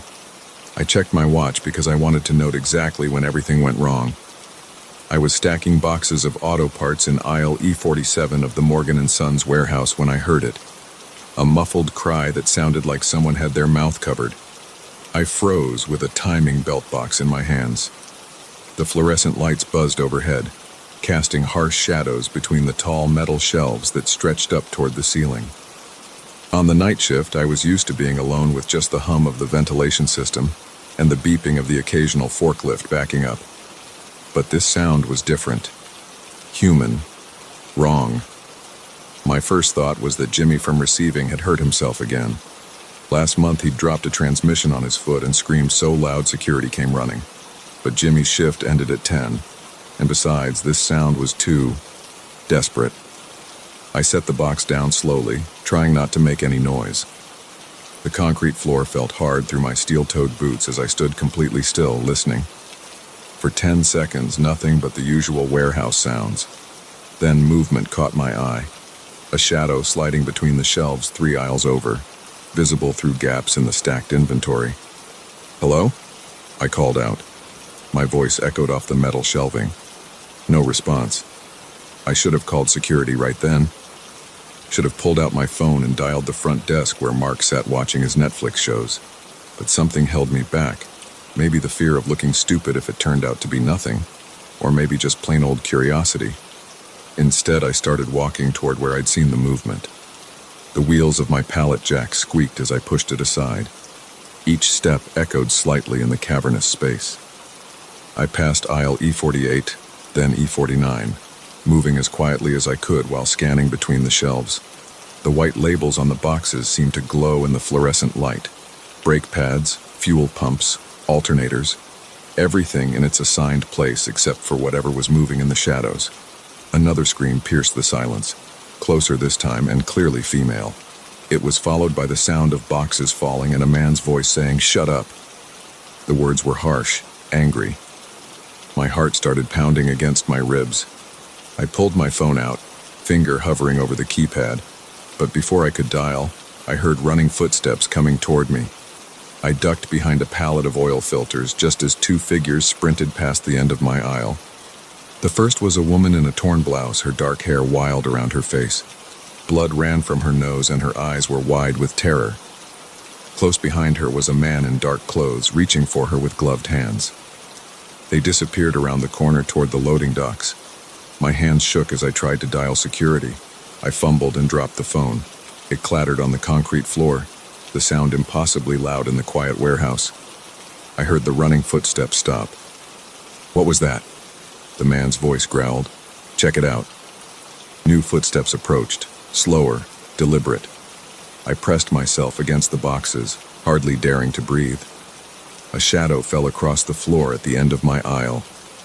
I could either stay hidden and hope they didn't find me or run. Neither option seemed good. The footsteps came closer. I saw the toe of a black boot edge into view, my muscles tensed, ready to sprint. Then a crash echoed from the direction of the loading docks, followed by another scream. The boot disappeared as its owner ran toward the sound. I snatched up my phone and finally managed to dial security. It rang 4 times before Mark answered. "Front desk," he said, sounding bored. "Mark, there's someone in the warehouse, 2 people, a woman. I think she's hurt. Call the police." "Whoa, slow down, what?" Another crash interrupted him, followed by the sound of shattering glass. It came from the shipping office. "Just call the police." I hung up and started running toward the noise. Looking back, I can't explain why I ran toward danger instead of away from it. Maybe I couldn't stand the thought of something happening to that woman while I hid. Maybe I was just stupid. The shipping office was a small room with windows looking out over the loading dock. As I approached, I saw that one of the windows was broken. Glass crunched under my boots. The woman was backed into a corner, holding a pair of scissors in front of her like a knife. The man in dark clothes stood between her and the door. "Just come quietly, and this'll be easier." he said, his voice eerily calm now. "You're only making it worse. Stay back." The woman's voice shook, but her hands were steady on the scissors. I looked around frantically for a weapon. There was a fire extinguisher mounted on the wall near me. I grabbed it just as the man lunged for the woman. She slashed with the scissors, catching his arm. He cursed and stumbled back. I burst through the door and swung the fire extinguisher at his head. He must have heard me coming. He spun and caught the extinguisher, yanking it from my hands. His face was covered by a black ski mask. Cold blue eyes locked onto mine. "Bad choice," he said. His fist slammed into my stomach. The air rushed out of my lungs and I doubled over. He brought his knee up into my face. Pain exploded through my nose. I tasted blood. The woman screamed and charged forward with the scissors. The man turned to face her, giving me a chance to tackle him from behind. We crashed into a desk, sending papers and a computer monitor flying. I tried to get my arm around his throat, but he was stronger than me. His elbow smashed into my ribs once, twice, 3 times. My grip loosened. He twisted free and threw me off. I hit the ground hard. Through blurry vision, I saw him pull something from his jacket. A gun. "Enough!" he shouted, pointing it at me, then the woman. "Both of you on the ground. Now!" I lay there gasping, blood running down my face. The woman slowly lowered herself to her knees, still gripping the scissors. "Drop them," the man ordered. She let the scissors clatter to the floor. Tears ran down her cheeks, but her eyes burned with hatred. "You should have just given me what I wanted," the man said. "Now." Red and blue lights suddenly strobed through the broken window. A police siren wailed in the parking lot. "Freeze! Police!" A voice boomed over a loudspeaker. The man's head snapped toward the window. In that moment of distraction, the woman dove for the scissors. He turned back and fired. The gun was deafening in the small office, but she'd already rolled behind a filing cabinet. The bullet punched through metal. I launched myself at his legs. We went down together, wrestling for the gun. His mask was askew, revealing part of a pale, stubbled jaw. He slammed the butt of the gun into my temple. Stars burst across my vision. Then the woman was there, driving the scissors into his shoulder. He screamed and the gun went off again, the bullet hitting the ceiling. I managed to knock the weapon from his hand. It skittered across the floor. The man threw me off and stumbled to his feet. Blood spread across his jacket from the scissors still embedded in his shoulder. He yanked them out with a grunt of pain and ran for the loading dock. "Stop! Police!" Officers were streaming in through the rear entrance, guns drawn. The man vaulted over a stack of pallets and disappeared into the maze of shelves. Gunshots echoed through the warehouse. I lay on the office floor, everything spinning around me. The woman knelt beside me. "Are you okay?" Her hands fluttered over my injuries. "I think so," I managed. "You?" She nodded, then burst into tears. I sat up slowly and put an arm around her shoulders as police officers rushed past us in pursuit of the man. They caught him trying to climb the security fence behind the building. Later, I learned the full story. The woman, Sarah Chen, was an accountant who had discovered evidence of money laundering at her firm. The man was hired muscle scent to silence her. She'd fled when he tried to grab her outside her home, eventually taking refuge in what she thought was an empty warehouse. I spent the night in the hospital getting stitches and x-rays. Broken nose, 2 cracked ribs, mild concussion. Could have been worse. Sarah visited me the next day with coffee and donuts. She had a black eye and her arm was in a sling, but she was alive. "Thank you," she said, "for helping a complete stranger." I shrugged, then winced at the pain in my ribs. Couldn't just hide while something bad happened. She squeezed my hand. Most people would have. Maybe she was right. But sitting there in that hospital room, battered but alive, I knew I'd do it again. Not because I'm brave or heroic. I'm not. I was terrified the whole time. But sometimes you have to act despite the fear. Sometimes hiding isn't an option. I still work the night shift at the warehouse. The shipping office window is fixed and the bloodstains are cleaned up. Everything looks normal. But sometimes when I'm alone among the towering shelves, I remember the sound of those screams, the flash of scissors, the weight of the fire extinguisher in my hands. I remember the choice I made. The official incident report lists it as an attempted kidnapping interrupted by warehouse employee Michael Torres. Just another crime statistic. But I know the truth of what happened that night, how close it came to ending differently, how thin the line is between life and death, between acting and hiding. Sarah and I still meet for coffee sometimes. We don't talk much about that night. We don't need to. We both carry the memories, the scars, the knowledge of what humans are capable of, both the evil and the good. And late at night when I hear unexpected sounds in the warehouse, I don't hesitate anymore. I call security immediately, but I keep the fire extinguisher close just in case. Some lessons you only need to learn once.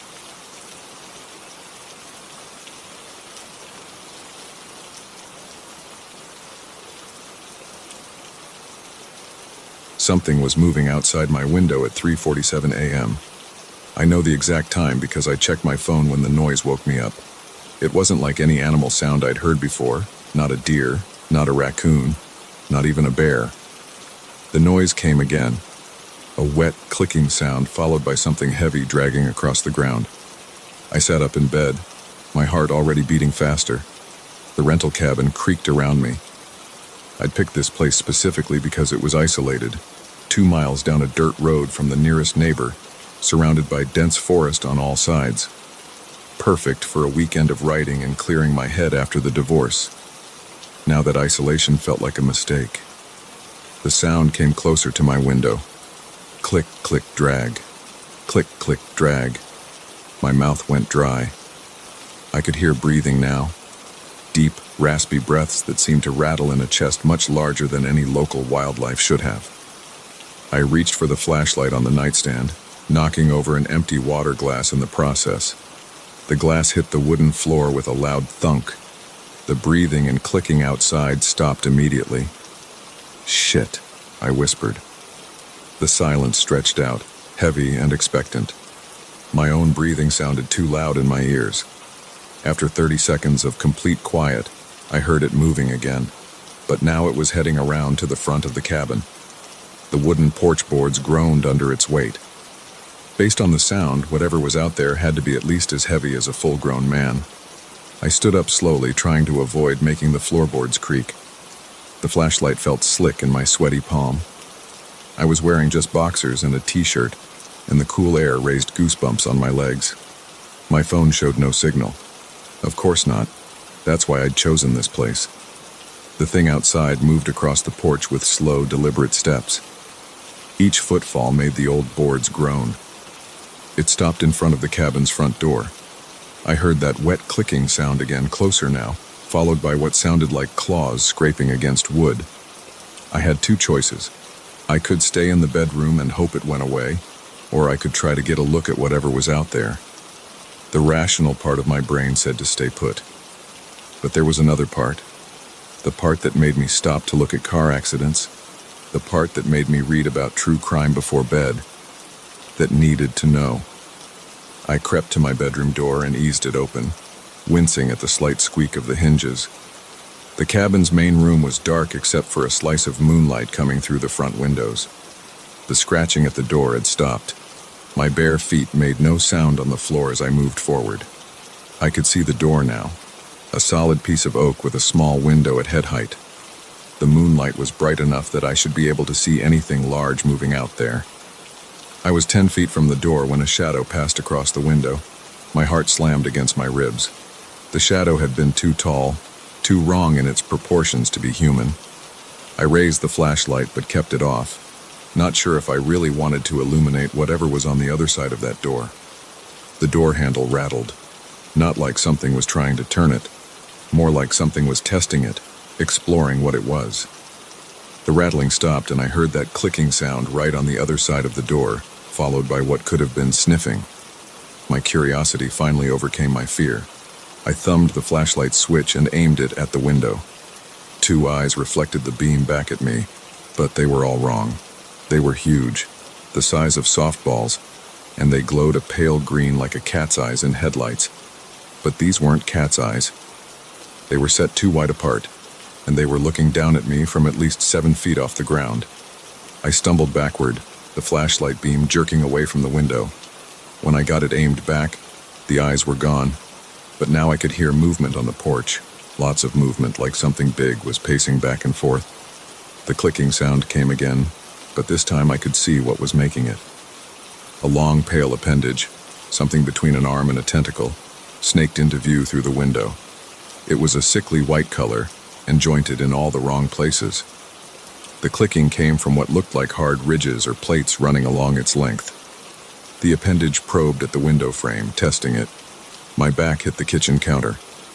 I fumbled behind me without taking my eyes off the window, and my hand closed around a knife handle in the dish drain. It wasn't much, but it was better than nothing. The appendage withdrew from the window. For a moment, everything was quiet. Then the whole door shuddered in its frame as something slammed against it from outside. I nearly dropped the flashlight.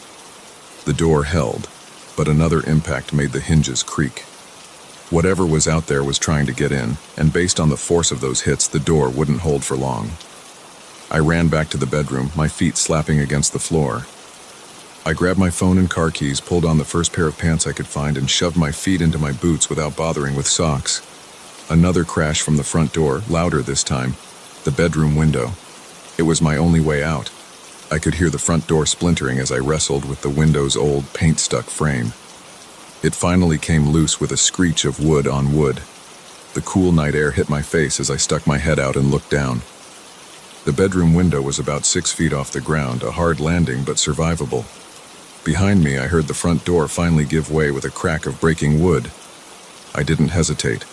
I dove through the window head first, tucking my shoulder like I remembered from high school sports. I hit the ground and rolled, the impact knocking the wind out of me. The flashlight went flying into the darkness. As I struggled to my feet, gasping for air, I heard something large moving through the cabin. The sound of furniture being knocked over, of claws or talons scraping across wood. It knew I'd been there moments ago. I ran. The rental car was parked 30 yards away, just visible in the moonlight. Behind me, I heard the creature moving fast through the cabin. The window frame splintered as something much too big shoved its way through it. I fumbled with the key fob, pressing the unlock button repeatedly. The car's lights flashed and I heard the locks click. Almost there. 10 more yards. Something hit the ground behind me with a heavy thud. The clicking sound was faster now, excited. I could hear it moving, its strange gait covering ground quickly. 5 yards to the car. I reached for the door handle. A pale shape rose up in my peripheral vision. Something wrapped around my ankle, one of those wrong jointed appendages, its surface rough like sandpaper. I was yanked off my feet, the key fob flying from my hand. I hit the ground hard.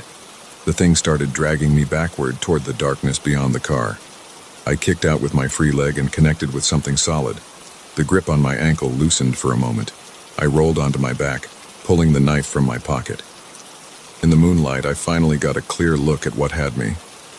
It was huge, 9 feet tall at least, its body a pale white that seemed to glow faintly in the darkness. The main mass of its body was vaguely humanoid, but that's where any resemblance to anything normal ended. 4 of those jointed appendages extended from its torso, each one at least 8 feet long. They moved independently, weaving through the air like snakes. Its head was the worst part. It was too wide, with no real face to speak of. Just those huge green eyes and what looked like a mass of smaller tentacles where a mouth should be. The tentacles writhed and twisted, and that clicking sound came from small, hard plates running along their length. The creature pulled me closer. I slashed out with the knife, catching one of the appendages. A clear fluid leaked from the cut, and the creature made a sound. A high-pitched keening that made my teeth hurt. It released my ankle. I scrambled backward, got my feet under me, and ran. Not for the car, I'd lost the keys in the scuffle, and looking for them would take too long. Instead, I ran for the trees. I could hear it pursuing me, its strange locomotion covering ground fast. The forest was dark, but the moonlight provided enough illumination to avoid running straight into trees. Branches whipped at my face as I ran. The thing behind me moved through the underbrush like it wasn't there, that clicking sound getting closer. I lost track of how long I ran.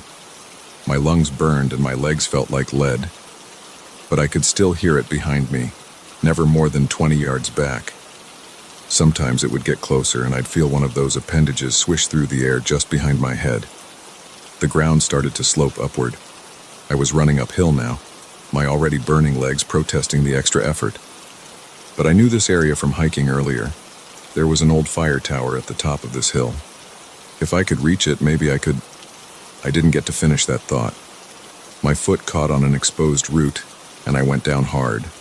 Before I could get up, something wrapped around my waist and lifted me into the air. I was turned around to face the creature. Those giant green eyes stared at me, and the massive tentacles around its mouth region writhed faster. Up close, I could smell it, a strange chemical smell like ozone and rotting vegetation. More of those appendages wrapped around my arms and legs, holding me spread eagle in the air. The knife was still in my hand, but I couldn't move my arm enough to use it. The creature brought my face close to its own, those mouth tentacles reaching toward me. That's when I heard the helicopter. The sound was distant at first, but growing louder quickly. The creature's head snapped up, those big eyes reflecting moonlight as it looked toward the sound. The grip on my limbs loosened slightly. A bright light suddenly swept over us as the helicopter crested the hill. The creature made that keening sound again and dropped me. I hit the ground hard but managed to roll away. The helicopter was military. I could see that now. A spotlight mounted on its side illuminated the creature, which was backing away from the light. More helicopters appeared over the hill, all training spotlights on the creature. Men were fast roping down from the helicopters now, dressed in what looked like hazmat suits. They carried strange-looking weapons that hummed with electricity. The creature keened again and tried to retreat, but it was surrounded. Blue-white lightning arced from the weapons, striking the creature. It convulsed, those long appendages thrashing wildly. More bolts hit it until it finally collapsed. Someone grabbed my arm. I spun around, knife raised, but it was another person in a hazmat suit. "Mr. Peterson?" a voice said through the suit's speaker. "I'm Agent Sarah Chen, Department of Special Containment. We need you to come with us." I looked back at the creature. Men in suits were approaching it cautiously, weapons ready. One of them was unfolding what looked like a large metallic net. What is that thing?" I asked. "That's classified," Agent Chen said. "But you're not the first person to encounter one. Come on, we need to get you debriefed and you'll need to sign some paperwork." She led me toward one of the helicopters that had landed in a small clearing. As we walked, I could hear the creature being loaded into some kind of container. "There are more of them?" I asked. Agent Chen was quiet for a moment. "Mr. Peterson, the best thing you can do right now is try to forget this ever happened. Trust me on that." I looked back one last time. The creature was almost completely covered by the metallic net now. One of those long, pale appendages twitched once, then went still. The helicopter lifted off a few minutes later. Through the window, I could see more helicopters arriving, carrying what looked like large pieces of equipment. Agent Chen handed me a thick stack of papers and a pen. "Start with the non-disclosure agreement," she said. "And Mr. Peterson? Welcome to a much bigger world than you knew existed." I started signing papers as the helicopter turned south, leaving behind my rental cabin and the thing that had been waiting in the darkness. But even as we flew away, I couldn't shake the feeling that there were more of them out there, hiding in remote places waiting to be found.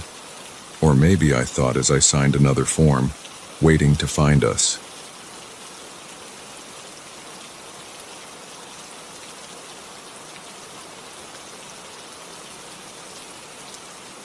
I never should have bought this house. That's what I keep telling myself as I sit here in my bedroom, back pressed against the headboard, listening to the heavy footsteps downstairs. They're moving through my kitchen right now. I can tell because the old linoleum floor squeaks in that specific way, the same way it does when I walk across it. But I'm not walking across it. I'm up here, gripping my phone, trying to decide if I should call the police. Again. The thing is, they've already been here twice. Both times they found nothing. No signs of forced entry, no evidence of an intruder, just those damn muddy boot prints that keep appearing every morning. It started 3 weeks ago, right after I closed on the house. I got it for a steal. Foreclosure, needed work, but the bones were good. That's what my realtor kept saying. The bones are good, Mark. Yeah, the bones might be good, but something else isn't right here. The first morning after I moved in, I found them. Muddy boot prints on the front porch, size 12 or 13 work boots from the treads. They led right up to my front door, then disappeared. At first, I thought maybe it was the previous owner, coming back to check on the place out of habit. But when I asked around, I learned he'd died 6 months ago. Heart attack in the upstairs bathroom. I cleaned the prints off the porch that morning. The mud was thick, reddish-brown, like clay. But it hadn't rained in weeks, and the ground around the house was bone dry. I checked the whole property. No matching footprints anywhere else. No source for that particular type of mud. The next morning they were back. Same size, same mud, same pattern leading to the door. I cleaned them again. And again the next day. And the next. For 2 weeks straight, every single morning, those boot prints would appear overnight. I installed security cameras. Nothing showed up on the footage. The prints would just be there in the morning, like they materialized out of thin air. I called the police the first time after reviewing that footage. They came out, took a report, found nothing. Called them again 3 days later. Same result. The neighbors haven't seen anything unusual. Mrs. Rodriguez next door has one of those Ring doorbells. Nothing on her footage either. I even put down flour on the porch one night, thinking I'd catch other prints or signs of tampering. In the morning, the boot prints were there in the flour, but they hadn't disturbed the rest of it. Like someone just stepped down from above. I started sleeping badly. Every little noise would jerk me awake. I'd lie there in the dark, straining to hear anything out of place. But there was never anything definitive, just the normal settling sounds of an old house. At least that's what I told myself. Until tonight. I went to bed around 11, same as usual. Checked all the doors and windows, locked. Security system armed, cameras running. I just started to drift off when I heard it. A distinct footstep on the front porch. That hollow wooden sound of a boot on old boards. My eyes snapped open. I lay perfectly still, barely breathing, listening. Another step, then another. They crossed the porch slowly, deliberately. When they reached the door, I heard something that made my skin crawl. The sound of a key turning in the lock. But that was impossible. I'd had all the locks changed when I moved in. I had the only keys. The door opened. The hinges didn't even creak. They never do. I'd oiled them myself last weekend. The footsteps entered my house. That's when I grabbed my phone and retreated to my bedroom. I wanted to run to get out of the house, but the footsteps were in the foyer between me and the front door. The back door was downstairs too. I was trapped up here. They're in the living room now. The footsteps are slow, methodical, like they're searching for something or someone. My phone shows no signal. Of course it doesn't. It never has good reception in this house. One of the many quirks I was planning to fix. The footsteps are moving to the stairs. The first step creaks. It always does. Another thing on my to-do list. Second step. Third. They're coming up. I press myself harder against the headboard. My heart is pounding so hard I can feel it in my throat. Fourth step. Fifth. The footsteps reach the landing. They pause. I'm holding my breath.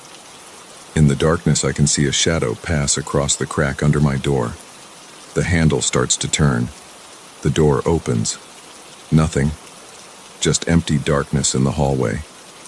But the footsteps, I hear them in my room now, on my hardwood floors. Getting closer to my bed. The weight of something heavy sits on the edge of my mattress. I feel the springs compress. I squeeze my eyes shut. This isn't real. It can't be real. You bought my house. The voice is deep, gravelly, like someone who smoked 2 packs a day for 40 years. I force my eyes open. There's no one there. but the weight on my mattress remains. Your house? My voice comes out as a whisper. Lived here 43 years. Died here too, upstairs bathroom. Heart gave out while I was fixing the leaky shower head. The voice comes from the empty space at the foot of my bed. Still needs fixing, by the way. My mind races to the disclosure documents. The previous owner, Harold Mitchell, died in the house 6 months ago. His kids sold it to the bank. The bank sold it to me.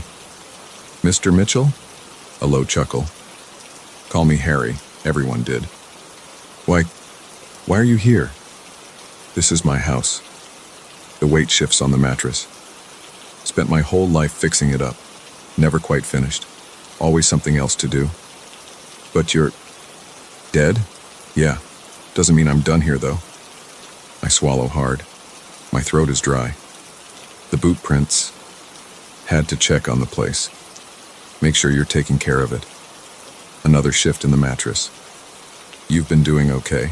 Oiled those hinges nice. But that shower head's still dripping. Furnace filter needs changing too. This is insane. I'm talking to an empty room. Maybe I'm dreaming. Maybe I've finally cracked under the stress. Not dreaming, son. Not crazy either. Just having a conversation with the previous owner. The voice moves closer. Look, I'm not here to scare you. Well, not anymore. Had my fun with the boots, I'll admit. But really, I just want to make sure my house is in good hands. So, you're not going to hurt me? A snort. What for? You seem like a decent guy. Taking care of the place, making improvements. That's all I ever wanted. Someone to love this old house like I did. The weight lifts from my mattress. Footsteps move toward my door. I'll stop with the boot prints. Was getting tired of that anyway. But I'll be around, keeping an eye on things. The footsteps pause at the doorway. Oh, and check that furnace filter tomorrow. Trust me on that one. The footsteps move down the hallway, down the stairs, through the living room. The front door opens and closes. Then silence. I sit there for hours waiting for sunrise. When the first light finally creeps through my window, I force myself to get up. My legs are shaky, but I make myself walk downstairs. There are boot prints on my floor. Big ones, size 12 or 13, made of reddish-brown mud. They lead from my front door, through the house, up the stairs, into my room, and back out again. I follow them to my basement door. Something compels me to go down and check the furnace. The filter is black with dust, completely clogged. I change it right then and there. When I come back upstairs, the boot prints are gone. Every last one of them. That was 2 months ago. I haven't seen any more boot prints since then. But sometimes when I'm working on the house, I hear a grunt of approval or a muttered suggestion about what tool would work better. Once, when I was about to cut a pipe without turning off the water main, a gruff voice said, "Wouldn't do that if I were you." I've stopped being afraid.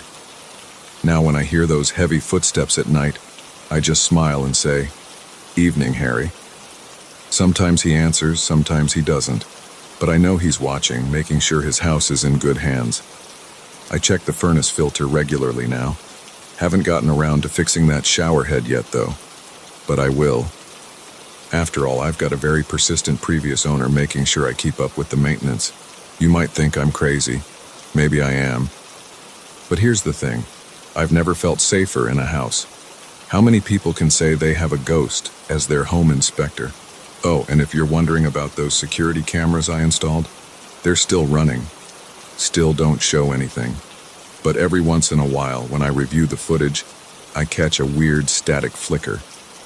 And if I pause it just right, sometimes I can make out what looks like a tall figure in work boots carrying a tool belt. I guess some people never really leave their homes. And sometimes, if you're lucky, they stick around to help you make it your home too. The shower's dripping again. I should probably fix that. I think I hear footsteps heading toward the bathroom. Sounds like Harry's getting impatient. Better get my tools.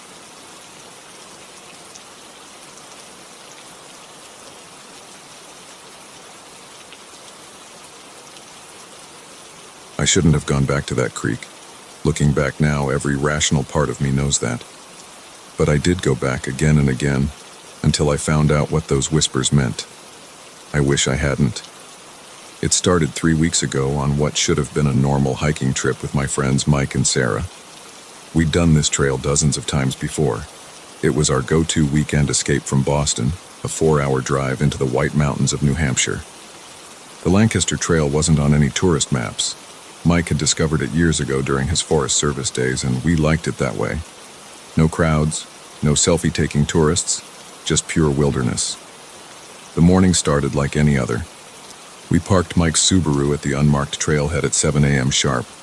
The air was crisp, early October in New England, when the leaves are just starting to turn but haven't peaked yet. Sarah handed out the trail mix she always made, heavy on the M&Ms, light on the raisins. She knew my preferences. Mike did his usual equipment check, making sure we had enough water and our emergency gear was in order. We'd been hiking for about 2 hours when I first noticed something was off. The trail had been winding steadily uphill, following an old logging road before veering off into denser forest. That's when I heard it, a sound so faint I almost convinced myself it was just the wind in the trees.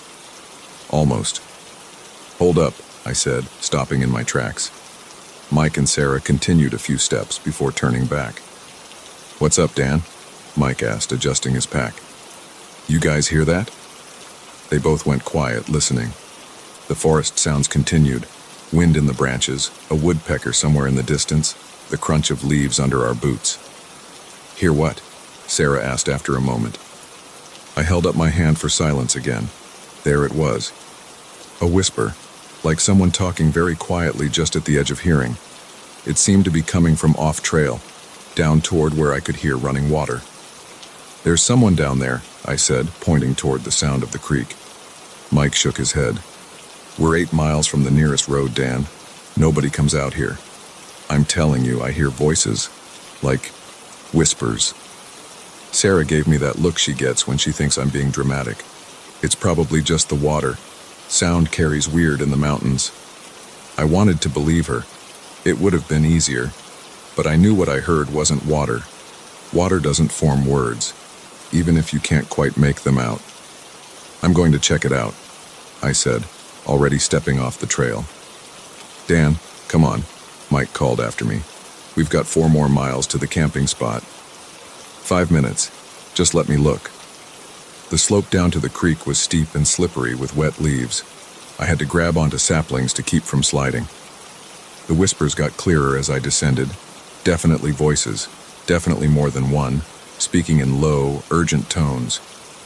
But I still couldn't make out the words. The creek came into view through the trees. It wasn't much more than a stream, really, maybe 6 feet across, tumbling over moss-covered rocks. The whispers were loud now, seeming to come from just around a bend in the creek bed. "Hello?" I called out. The whispers stopped instantly. I moved forward carefully, scanning the area. There was nobody there. No camping gear, no footprints in the mud by the water's edge, no signs anyone had been there at all. The only sound was the running water. "Dan," Mike's voice came from up on the trail. "You okay down there?" "Yeah," I called back, still looking around. "I'll be right up." I stood there for another minute, trying to understand what I'd heard. The whispers didn't return. Eventually, I made my way back up to my friends. "Find your mystery people?" Sarah asked with a slight smirk. "No," I admitted, "but I swear I heard something." "Probably just tired," Mike said, clapping me on the shoulder. "Come on, let's make some miles." We continued hiking, but I couldn't shake the uneasy feeling. Every few minutes I'd catch myself straining to hear the whispers again. They didn't return, but the memory of them stayed with me. We made it to our camping spot just before sunset. It was a small clearing on a ridge, with a fire pit previous hikers had built. As Mike and Sarah set up their tent, I gathered firewood, trying to stay busy to keep my mind off what had happened. That night around the campfire, I almost brought it up again. But I could already imagine their reactions. More concerned looks, more gentle suggestions that I was just tired or imagining things. So I kept quiet, roasting marshmallows and listening to Mike's story about the bear he'd encountered last summer. We hiked out the next morning without incident. The whispers didn't return, and by the time we reached the car, I'd almost convinced myself Sarah was right. Just water sounds playing tricks on my ears. That should have been the end of it. A weird experience to tell at parties, nothing more. But 3 days later, I couldn't stop thinking about it. I was sitting at my desk at work, supposedly reviewing quarterly reports, but really just staring at my computer screen, replaying those whispers in my head. I opened Google and started searching. At first, I just looked up the general area: Lancaster Trail, White Mountains, hiking reports. Nothing unusual came up. Then I tried adding terms like strange sounds and whispers. Still nothing. I was about to give up when I found an old forum post from 2012. Someone hiking in the same area had reported hearing voices in the woods near a stream. The post didn't have many details, but it was enough to make my skin crawl. That night, I dug deeper. I found local newspaper archives going back to the 1950s. Most of it was usual small-town news: county fairs, town meetings, lost dogs. But in 1978, there was a story that caught my eye. A search and rescue operation for a missing hiker had focused on an area near Lancaster Trail. They never found him, but one of the rescue team members reported hearing strange voices during the search. I had to know more. I called in sick to work on Friday and drove back up to New Hampshire. I told myself I was being ridiculous, but I couldn't shake the feeling that there was something there, something important. This time, I came prepared. I brought a digital voice recorder, a better flashlight, and a more detailed map of the area. I also brought my GPS to mark exactly where I'd heard the whispers. The trail felt different alone. Every snapping twig made me jump. The forest seemed darker, more closed in. It took me longer to reach the spot without Mike setting the pace, but around noon, I recognized the section of trail where we'd stopped before. I marked my location on the GPS and started down toward the creek again. The slope seemed steeper than I remembered. Halfway down, I turned on the voice recorder. The creek was running higher than last time. We'd had rain earlier in the week. I stood there for a long time, just listening. Nothing but water sounds and bird calls. "Hello?" I called out, feeling foolish. "Is anyone there?" No response. I walked along the creek bank, careful not to slip on the wet rocks. After about 10 minutes, I was ready to give up. Then I heard it. The whispers started so quietly I almost missed them, but they were there, clearer than before. Multiple voices, speaking quickly, urgently. They seemed to be coming from the other side of the creek. I fumbled with the voice recorder, making sure it was still running. Carefully, I stepped onto the first rock to cross the creek. The whispers got louder. I could almost make out words now. Halfway across the creek, my foot slipped. I caught myself before falling, but the voice recorder wasn't so lucky. It flew from my hand and hit a rock before falling into the water. I watched helplessly as the current carried it downstream. The whispers stopped again. I stood there on that rock in the middle of the creek, heart pounding, wondering what to do next.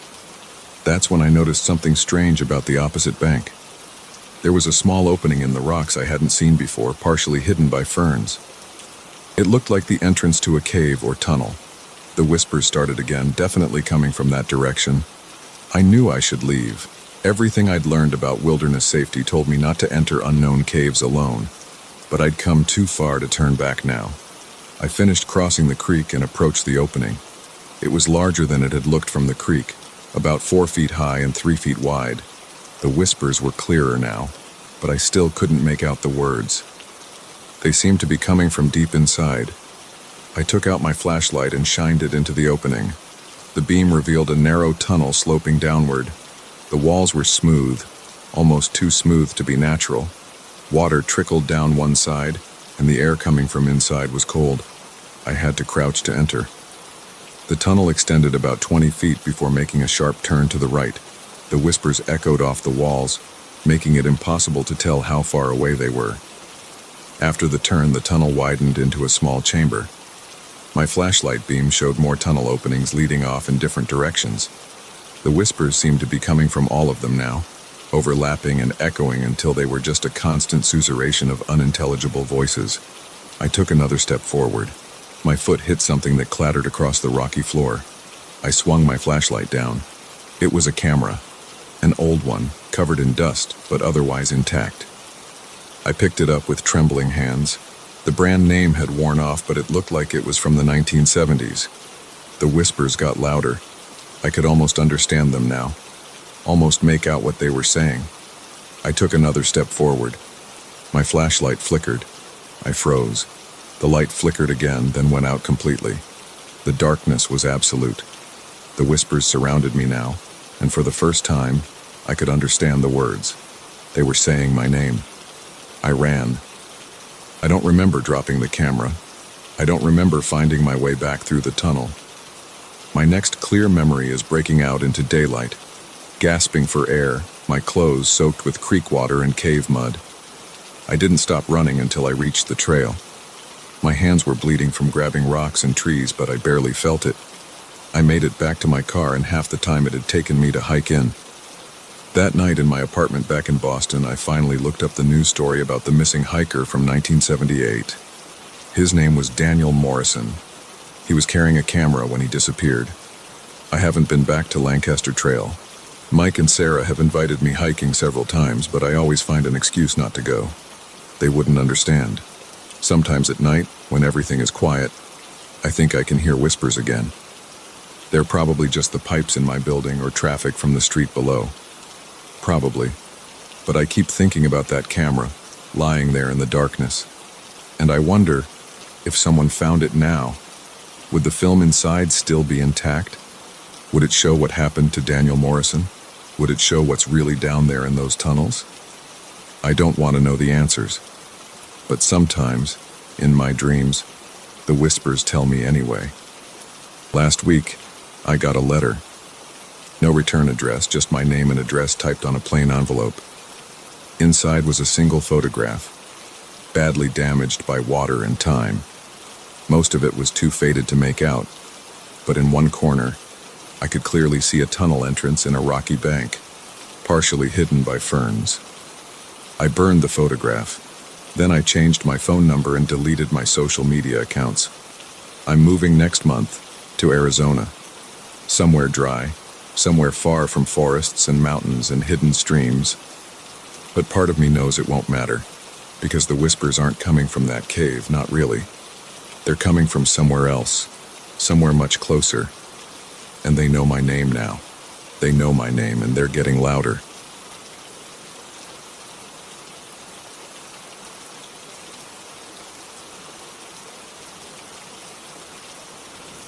The first message appeared 3 days after I moved in.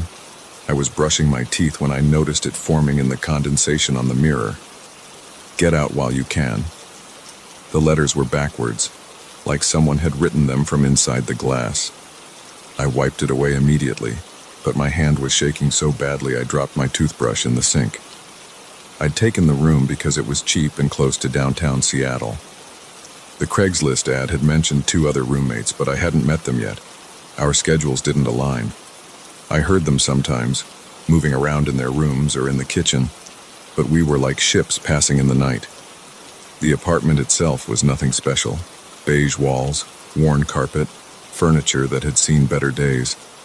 But it was a roof over my head while I got back on my feet after my divorce. That first morning, I convinced myself it was just my imagination playing tricks on me.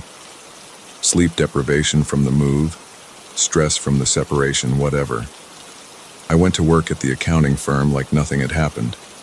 But when I came home and took my evening shower, there it was again. The others didn't listen.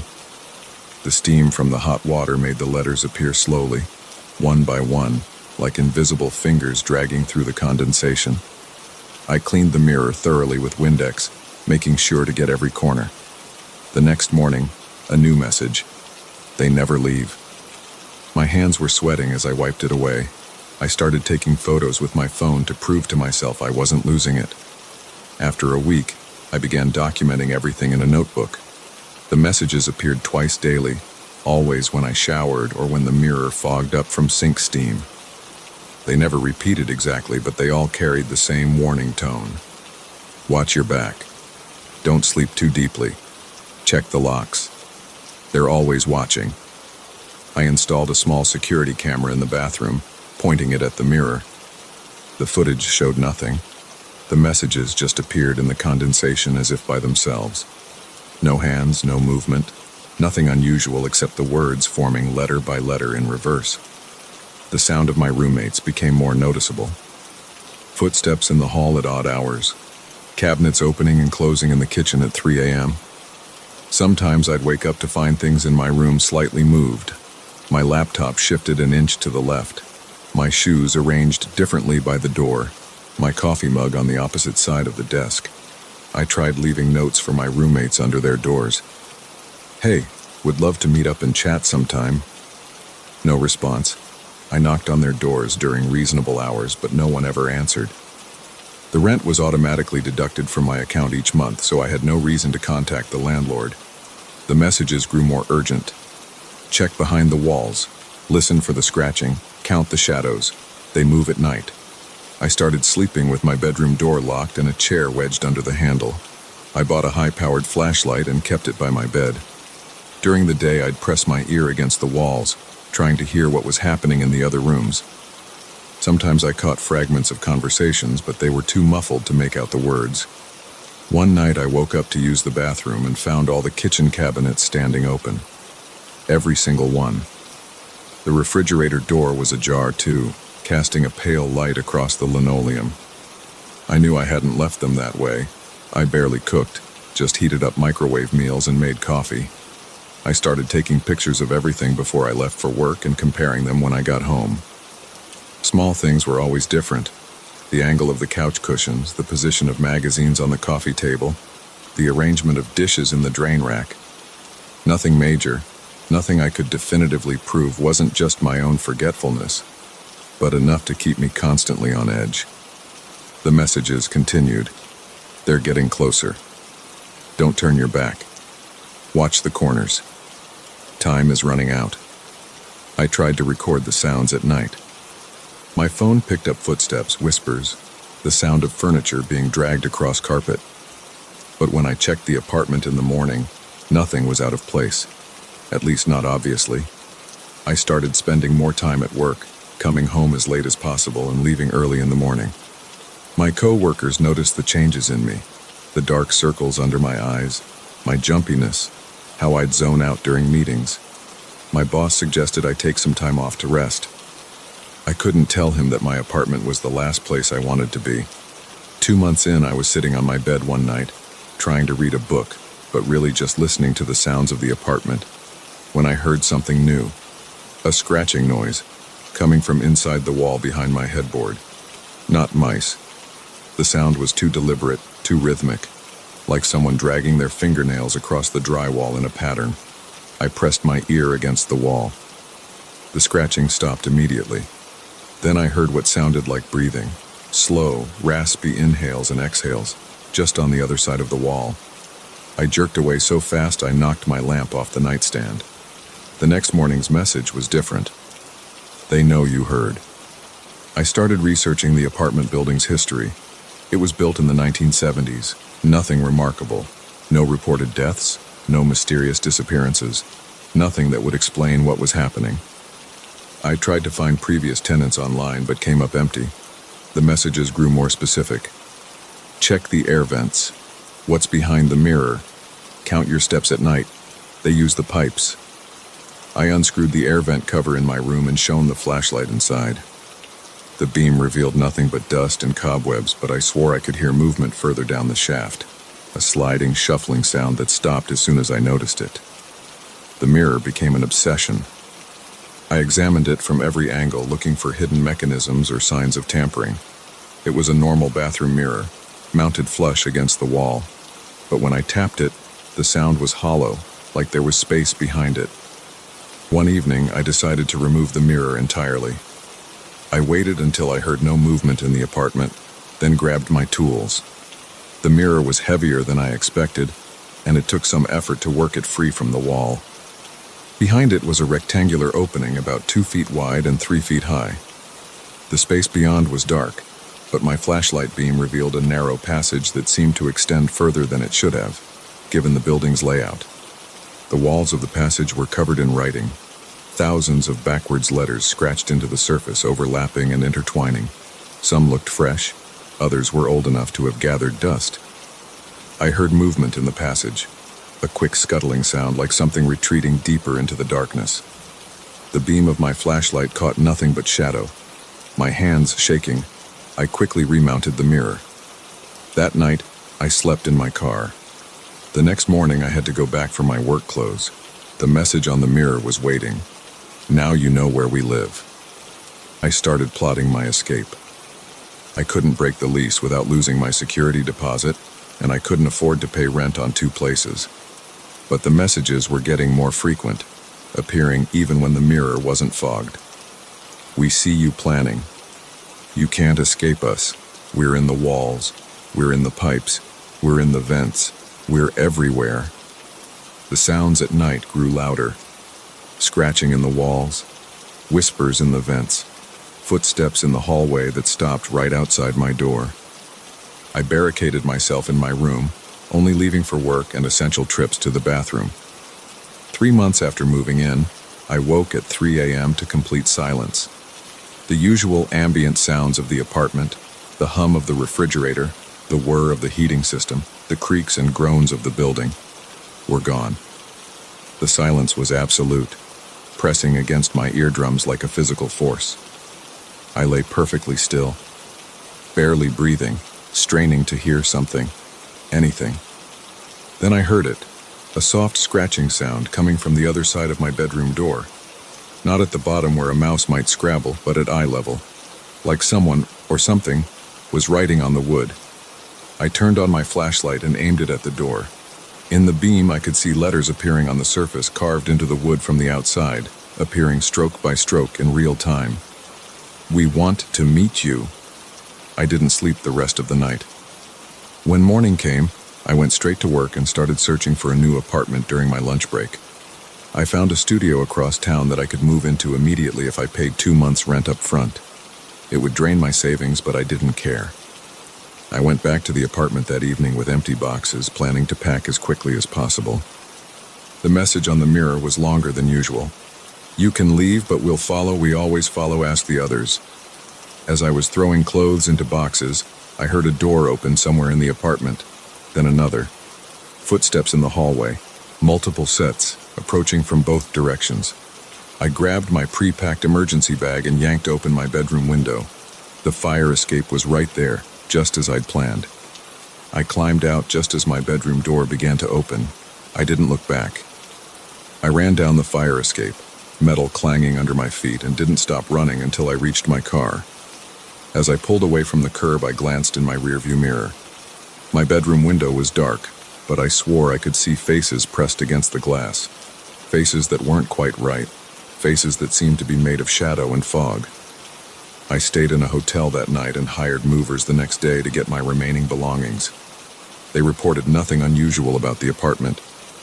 My roommate's doors were closed, as always. I moved into the studio apartment and tried to put the experience behind me. For a week, everything was normal. Then one morning, I was brushing my teeth when I noticed condensation forming on my new bathroom mirror. Letters began to appear, backward as always. Welcome home.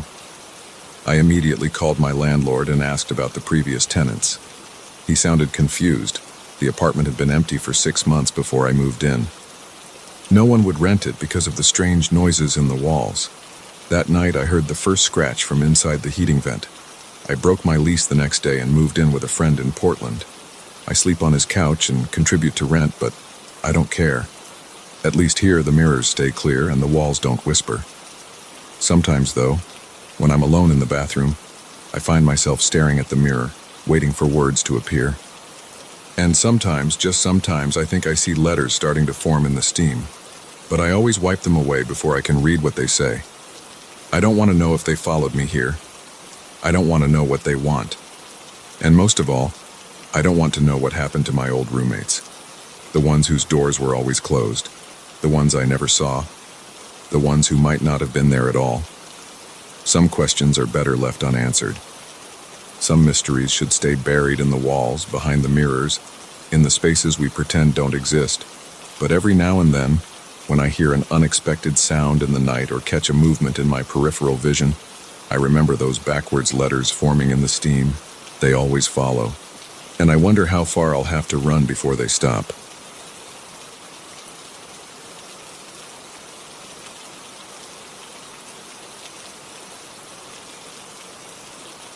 The first thing I noticed when I took over my father's furniture company wasn't the outdated accounting software, or the stack of unpaid invoices on his desk, or even the ancient coffee maker that probably hadn't been cleaned since the Reagan administration.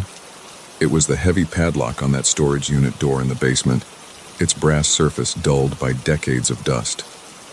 I found the key buried in the bottom drawer of Dad's desk, underneath warranties for equipment we didn't even own anymore. The metal was cold against my palm as I stood in front of that door, listening to water drip somewhere in the darkness of the basement.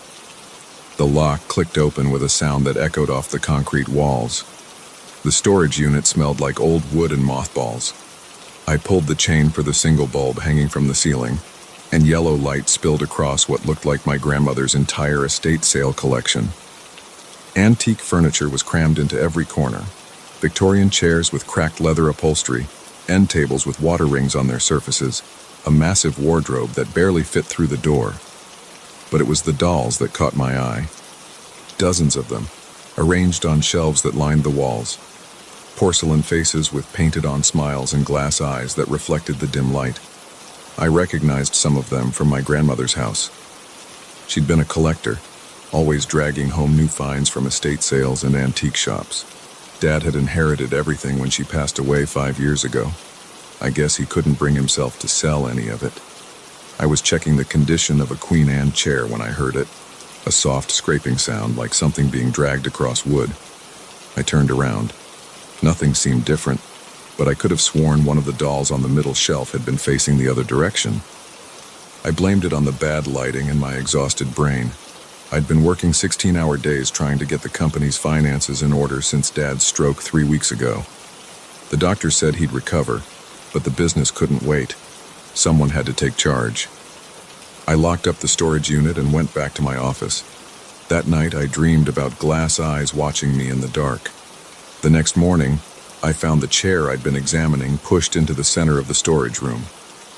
I distinctly remembered leaving it against the wall. My first thought was that one of the employees must have come down here, but the padlock had been secure when I arrived. I approached the chair slowly. The leather was cracked and peeling, showing the yellowed padding underneath.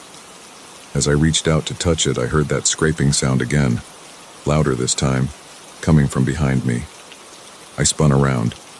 One of the dolls had fallen face down on the shelf. I picked it up, noting its weight and the intricate lace detail on its dress. When I set it upright, I noticed something odd. There was dust on the shelf everywhere except for a long streak leading to where I'd found the doll. My phone rang, making me jump. It was our biggest client threatening to pull their account. I spent the rest of the day in damage control mode, but I couldn't shake the feeling that something wasn't right in that basement. That night I stayed late at the office, going through old contracts. Around midnight, I heard footsteps in the hallway. "Hello?" I called out. No response. The security system was armed. Nobody else should have been in the building. I grabbed my phone's flashlight and walked down the hall. Empty. But as I passed the basement door, I heard that scraping sound again, clearer than ever.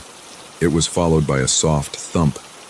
My hand shook as I unlocked the basement door. The storage unit was still secured, but now I could hear movement inside, like something being slowly dragged across the floor. I stood there for what felt like hours, key in hand, trying to convince myself there had to be a rational explanation. Maybe rats had gotten in somehow. Maybe the old building was just settling. The scraping stopped. Then I heard something that made my blood run cold. The sound of porcelain fingers tapping against wood. I unlocked the padlock. The chain clinked as I pulled it free. Heart pounding, I opened the door. The chair had moved again, now positioned directly in front of the entrance. Sitting in it was one of the larger dolls, a Victorian-style figure in a blue dress that I definitely remembered seeing on the top shelf earlier. Its head was tilted slightly to one side, glass eyes reflecting the beam of my flashlight. I backed away slowly, but before I could reach the door, I heard movement behind me. I turned to see another doll actually walking, across a shelf on unsteady porcelain legs. Its tiny boots made clicking sounds against the wood. More movement caught my eye. All around the room, dolls were beginning to stir. Small heads turned. Jointed arms began to reach out. I ran. I slammed the door shut and fumbled with the padlock, my hands shaking so badly I could barely work the key. From inside, I heard the scraping sound getting louder, accompanied by the click of dozens of tiny feet on the floor. The lock finally caught. I stumbled backward, breathing hard. Something hit the other side of the door with a solid thunk, then another impact, and another. I made it up the stairs somehow and didn't stop running until I reached my car. I spent the rest of the night in a hotel, telling myself I was having some kind of breakdown from stress and exhaustion. Things like this didn't happen in real life. They couldn't. But when I arrived at work the next morning, I found the storage unit door standing wide open. The padlock lay on the floor, still locked, its hasp somehow twisted completely off its mounting. Inside, every single piece of furniture had been arranged in a perfect circle around that chair. And every single doll was sitting exactly where it had been 2 days ago, posed primly on their shelves with painted-on smiles and glass eyes that seemed to follow my movement. I spent that morning researching the building's history, looking for anything that might explain what was happening. The company had been in the family for 3 generations, operating out of the same converted warehouse since my grandfather's time. Before that, the records showed it had been a furniture factory in the early 1900s. Nothing unusual stood out. Then I found an old newspaper article about a fire in 1912. The factory had burned, killing several workers. According to the article, they'd been trapped in the basement storage area. The paper mentioned that one of the victims had been a young woman who made dolls in her spare time, selling them to supplement her income. I printed the article and took it down to the basement. My hands were steady this time as I unlocked the storage unit. The furniture was still arranged in that perfect circle. I walked to the center and sat down in the chair. "I know you're here," I said out loud, feeling slightly ridiculous. "I know what happened to you. I'm sorry." Nothing moved. The only sound was my own breathing and that eternal drip of water somewhere in the darkness. Then I heard it, that familiar scraping sound. One of the dolls on the middle shelf turned its head to look at me, then another, and another. Soon every glass eye in the room was fixed on my face. The largest doll, the one in the blue dress, stood up. Its porcelain feet clicked against the wood as it walked to the edge of the shelf. It stopped there, looking down at me. "This was your place," I said. "You worked here. You made dolls here." The doll's head tilted slightly.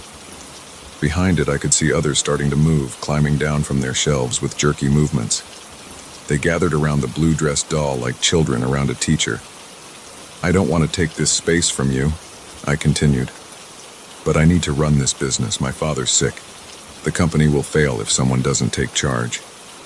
The blue-dressed doll took another step forward, then another. It walked right off the edge of the shelf. I started to lunge forward, but before it could fall, it stopped, floating in midair. The other dolls followed, drifting down from their shelves like leaves in autumn. They formed a circle around my chair, looking up at me with their glass eyes. The blue-dressed doll floated up until it was at eye level with me. This close, I could see the fine cracks in its porcelain skin, the way its painted lips were slightly faded at the corners. It reached out one tiny hand and pointed at the newspaper article I was still clutching. Then it pointed at the furniture around us, and finally at me. Understanding dawned. "You want to help?" The doll nodded, a barely perceptible movement. "You know this building, you worked here. You want to see it succeed?" Another nod. Around us, the other dolls had begun to move, straightening the furniture, dusting off surfaces with their tiny hands. One of them picked up a fallen table leg I hadn't even noticed and began trying to reattach it. I let out a laugh that was half relief, half hysteria. Okay. We can work something out. You can stay here, this can still be your space. Just, maybe we can figure out a way to do this that doesn't involve giving me a heart attack." The blue-dressed doll's painted lips seemed to curve up slightly at the corners. It extended its hand again, this time palm up, like it was offering to shake on our deal. I reached out with one finger, and it wrapped its tiny porcelain hand around it. Its touch was cold, but not unpleasant. That was 6 months ago. The company's doing better now.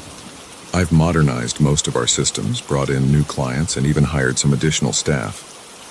But I've kept the basement storage unit exactly as it was, though I did install better lighting and brought in some tools and materials for repairs. Every morning when I arrive, I unlock the basement door and say good morning to my unusual colleagues.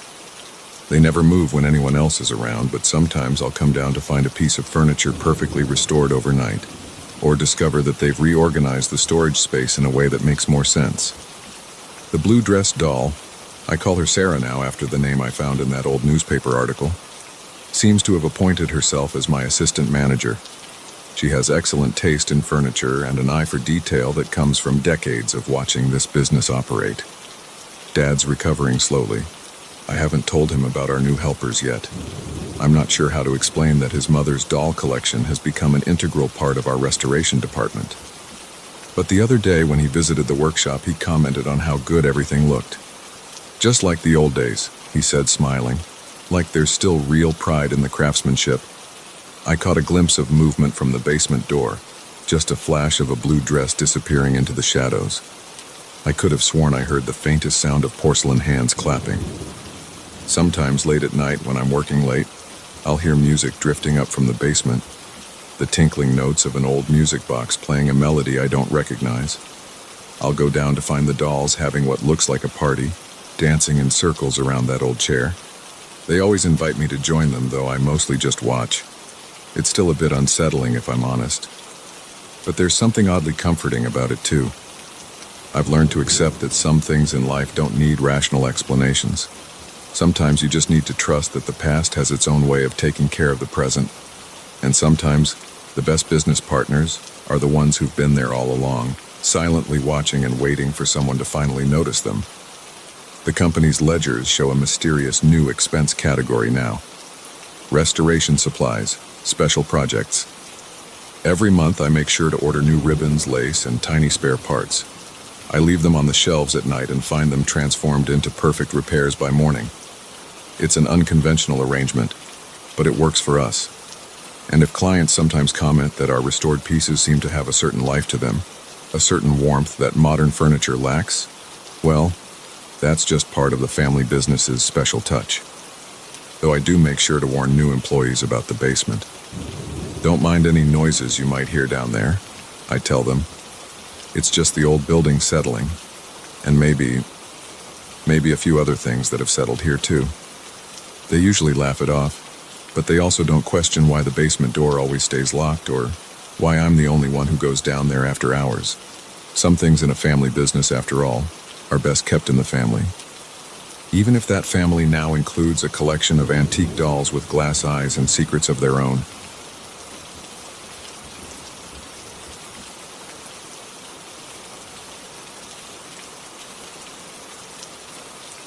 The first bang made me jump in my chair. It was 11:42 p.m., and I was alone in the converted factory building trying to finish the quarterly reports. The sound came from the old machine shop section, a sharp, metallic clang that shouldn't have been there at all. My fingers froze over the keyboard as I listened for more. The renovation company had done a decent job turning the abandoned manufacturing plant into modern office space. They'd kept the industrial charm, exposed brick walls, steel beams, and massive windows, while adding all the necessary modern amenities. But they'd left the old machine shop area mostly untouched. It sat empty behind the glass partition wall, full of shadows and silent machinery, waiting for phase 2 of the renovation that never came due to budget cuts. Another clang echoed through the building, followed by a scraping sound. My heart rate picked up.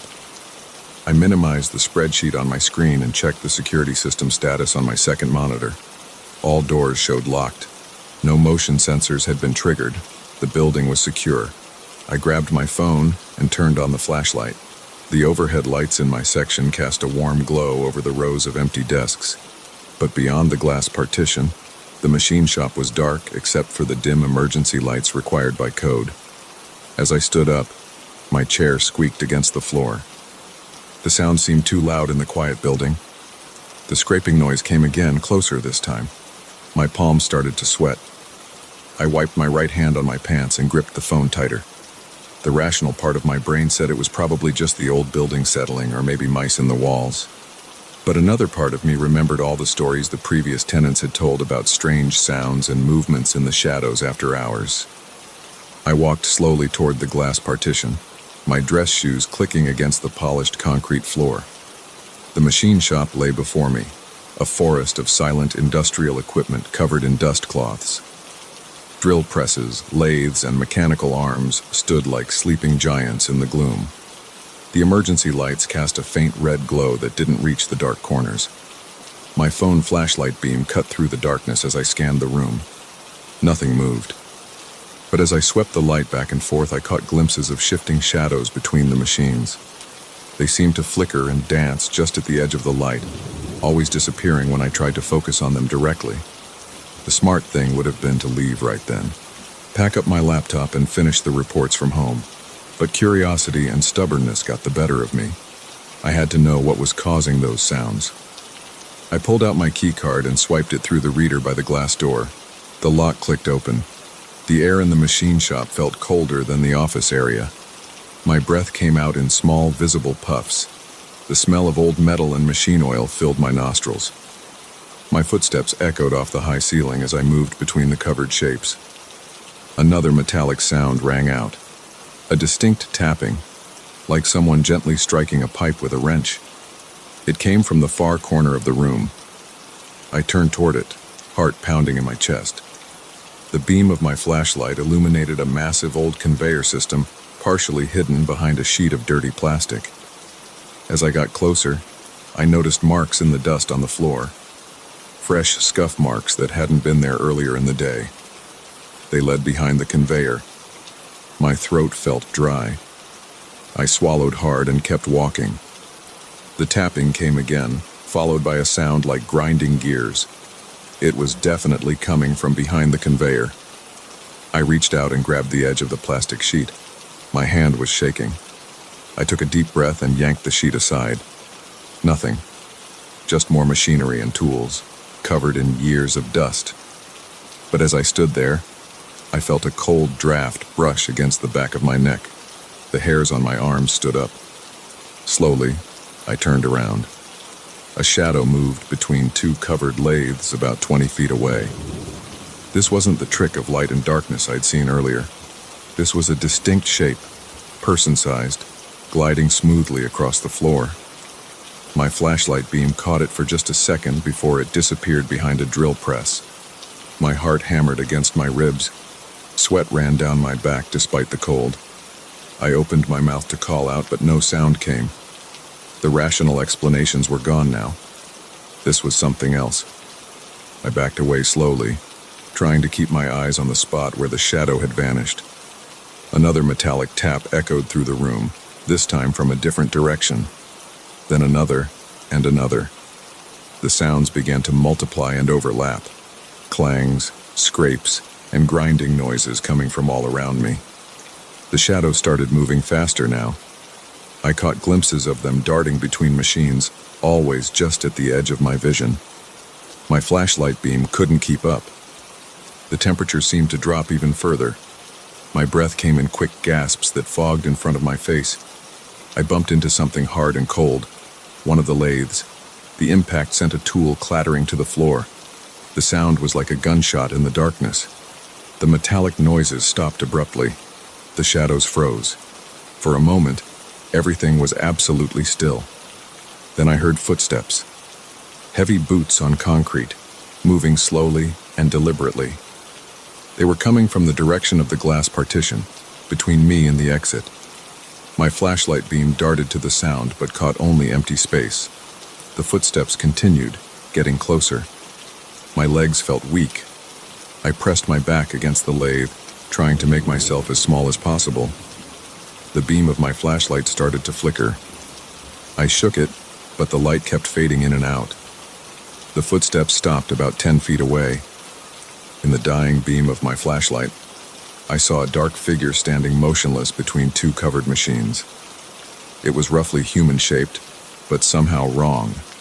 Too tall, too thin, with proportions that didn't quite make sense. As my light flickered one last time, I thought I saw it start to turn toward me. The flashlight went out completely. The emergency light seemed dimmer than before. I couldn't see the figure anymore, but I could feel it there in the darkness. The air grew so cold it hurt to breathe. A sound came from where the figure had been standing, a low, grinding noise like rusted gears trying to turn. It grew louder, mixed with the screech of metal on metal. The shadows started moving again, whirling faster and faster around me. Tools began to rattle on the workbenches.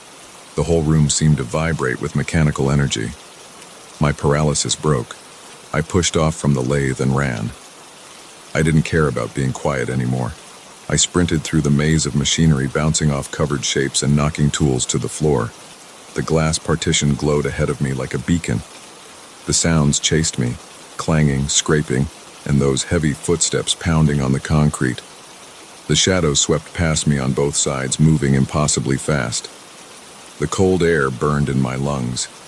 Something brushed against my shoulder and I jerked away, stumbling but keeping my feet.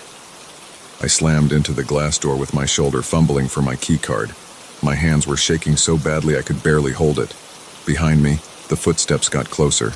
The card reader seemed to take forever to recognize the swipe. Finally, the lock clicked. I yanked the door open and dove through, pulling it shut behind me. The sound stopped instantly. The shadows disappeared. Through the glass, I could see the machine shop, lit only by the dim red emergency lights. Nothing moved. The dust cloths covering the machinery hung still and undisturbed. I backed away from the partition, gasping for breath. My shirt was soaked with sweat. As my breathing slowed, I noticed my phone was still clutched in my right hand, dark and dead. I pressed the power button, but nothing happened. The battery had been fully charged when I'd used it as a flashlight. I walked quickly back to my desk, grabbed my laptop and bag, and headed for the exit. I didn't look back at the machine shop. The main office lights flickered once as I passed beneath them, but stayed on. I punched in the security code with trembling fingers and practically ran to my car. As I drove home, I tried to make sense of what had happened. The rational explanations came creeping back. Old buildings make strange noises. Shadows play tricks on your eyes when you're alone and scared. An overactive imagination can make you see things that aren't there. But I knew what I'd seen and felt in that room. The cold, the shadows, the figure. I called in sick the next day. When I finally went back to work, I made sure to leave well before sunset. The machine shop stood silent behind its glass wall, looking perfectly normal in the daylight. But sometimes, when I'm working late and the office is quiet, I hear faint metallic sounds echoing from that direction.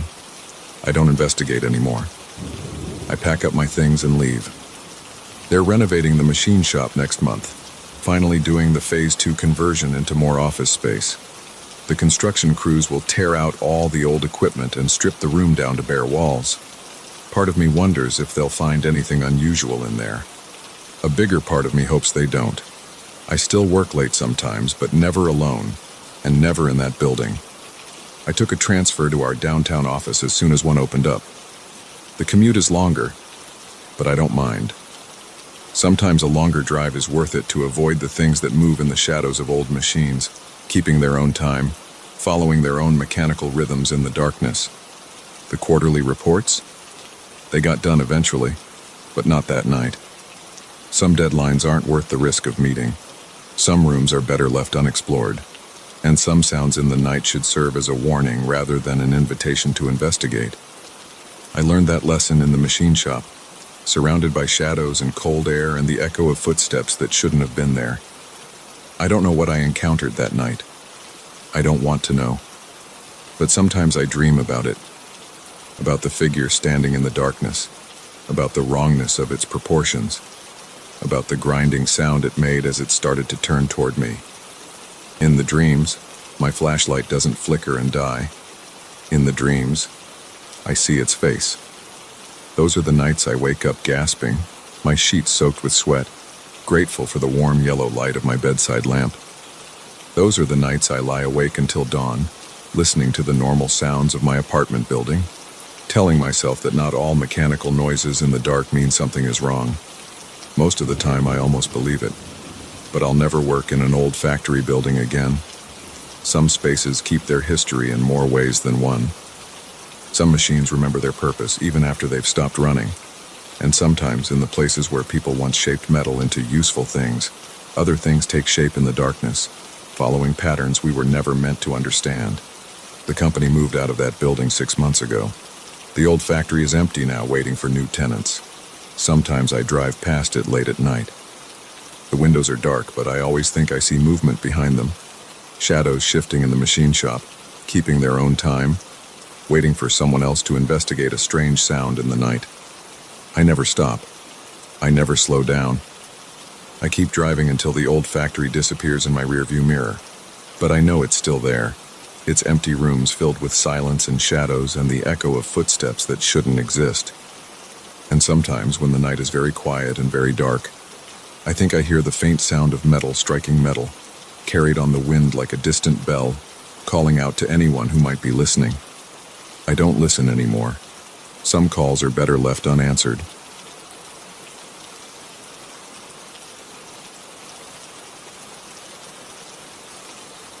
I should have left it alone. That's what any rational person would say. But after 23 years working at the Millbrook Public Library, you notice when something's off. And that pale man with his blank book wasn't just off. He was wrong in a way that made my skin crawl. I'm writing this down now because I need someone else to know what happened. Maybe then I'll stop seeing those empty pages every time I close my eyes.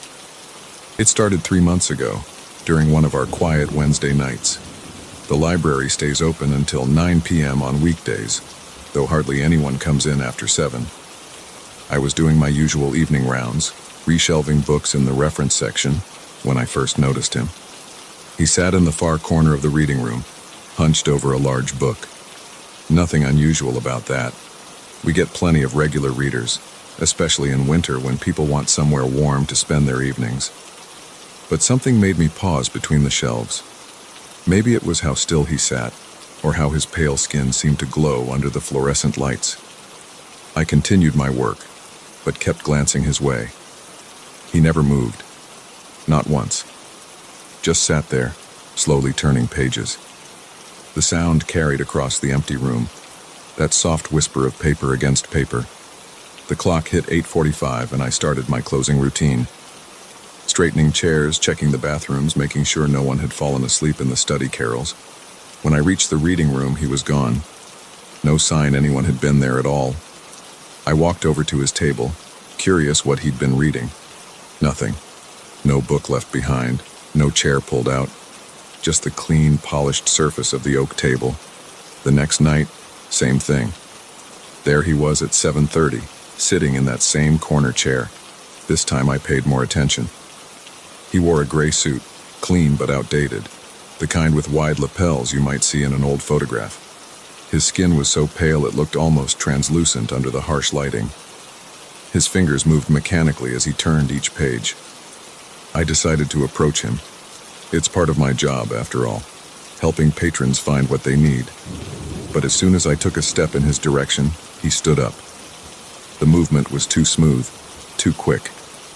Before I could say anything, he walked between 2 tall shelves and vanished. I ran to follow him. Those shelves led to a dead end, just the wall with our old local history collection.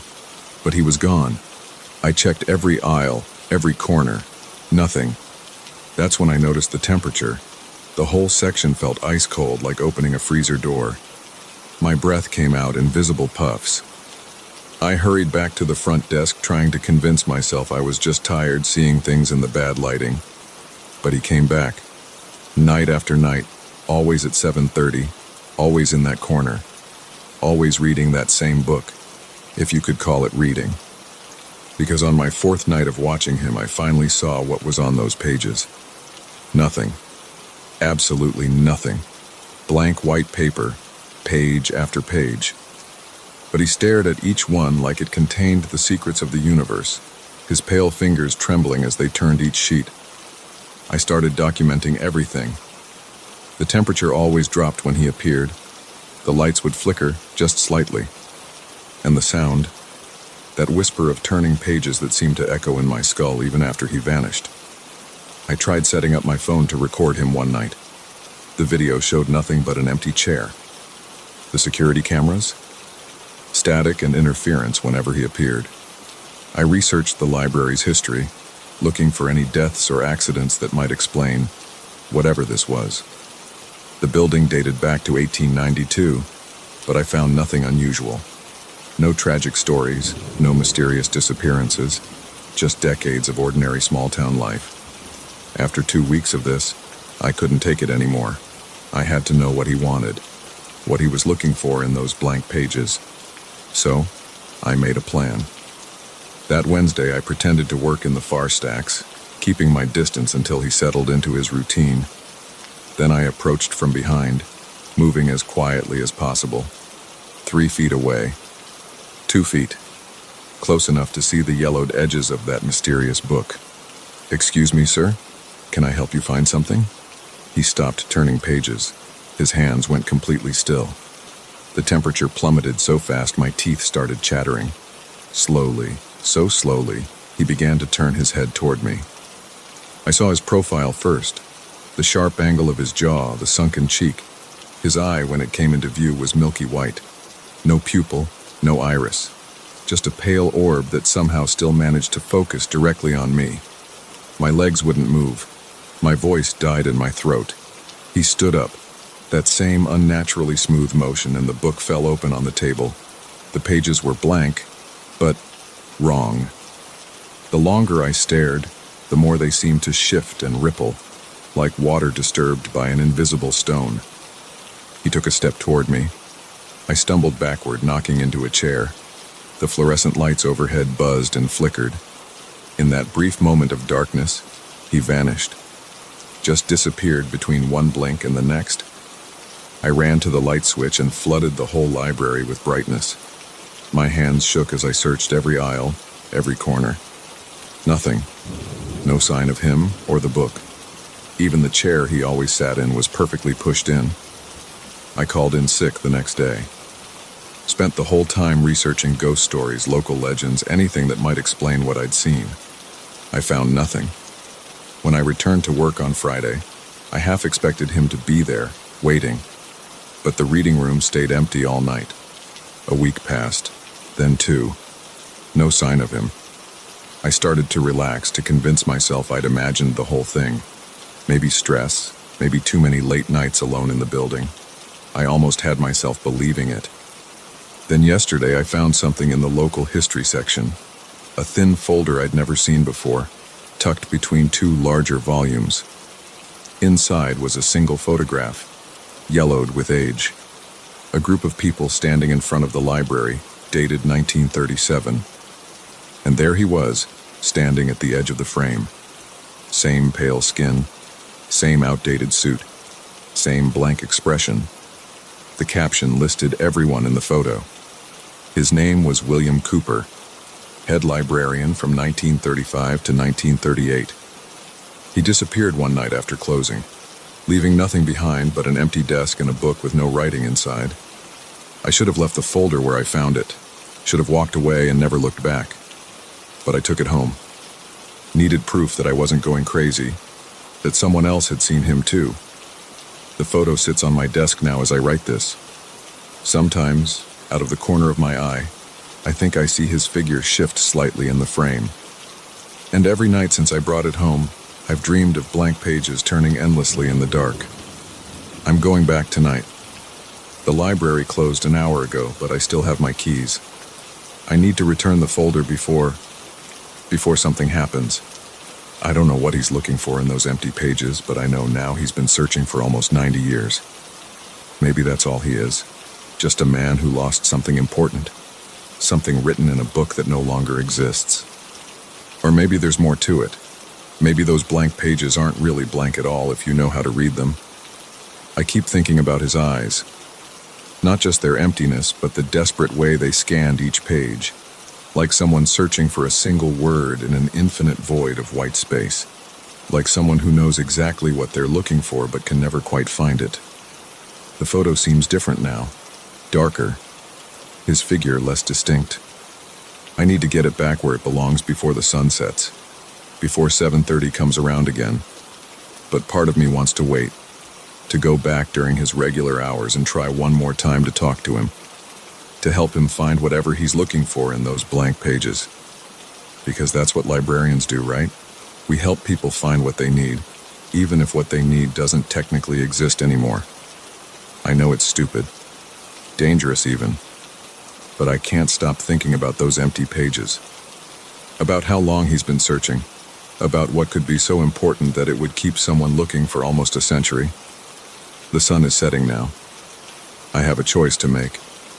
Return the photo and walk away, try to forget everything I've seen, or go back tonight, walk into that cold corner of the reading room and finally ask William Cooper what he's been trying to find all these years. I know what I should do, but I also know what I'm going to do. Because some questions once asked don't go away until you find the answer. Even if that answer is written in a book with no words, read by a man with no eyes, in a corner of the library where the lights never seem to reach. I'm going back. If you're reading this and I haven't updated it by tomorrow, well, check the reading room. Corner table around 7:30. Look for a man with pale skin and empty eyes, turning blank pages in an endless search for something that may not exist anymore. Just don't get too close. Don't ask what he's reading.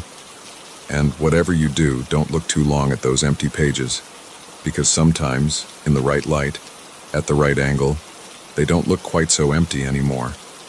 Sometimes, just for a second, you might catch a glimpse of what he's been searching for all these years. And once you see it, you can't unsee it. Trust me on this. Some books are better left unread, some questions are better left unasked, and some corners of the library should stay dark and quiet, disturbed only by the endless whisper of blank pages turning in the night. But I'm still going back. God help me. I have to know. Maybe I'll see you there, in the reading room. Just, if you hear pages turning in the dark, walk the other way. Some stories don't have endings. Some searches never end. And some books are blank for a reason. I'll update this tomorrow, if I can. If not, well, there's always another empty chair at that corner table. Always another set of eyes to search those blank pages. Always another reader looking for words that vanished long ago. The sun just set. It's time. Wish me luck.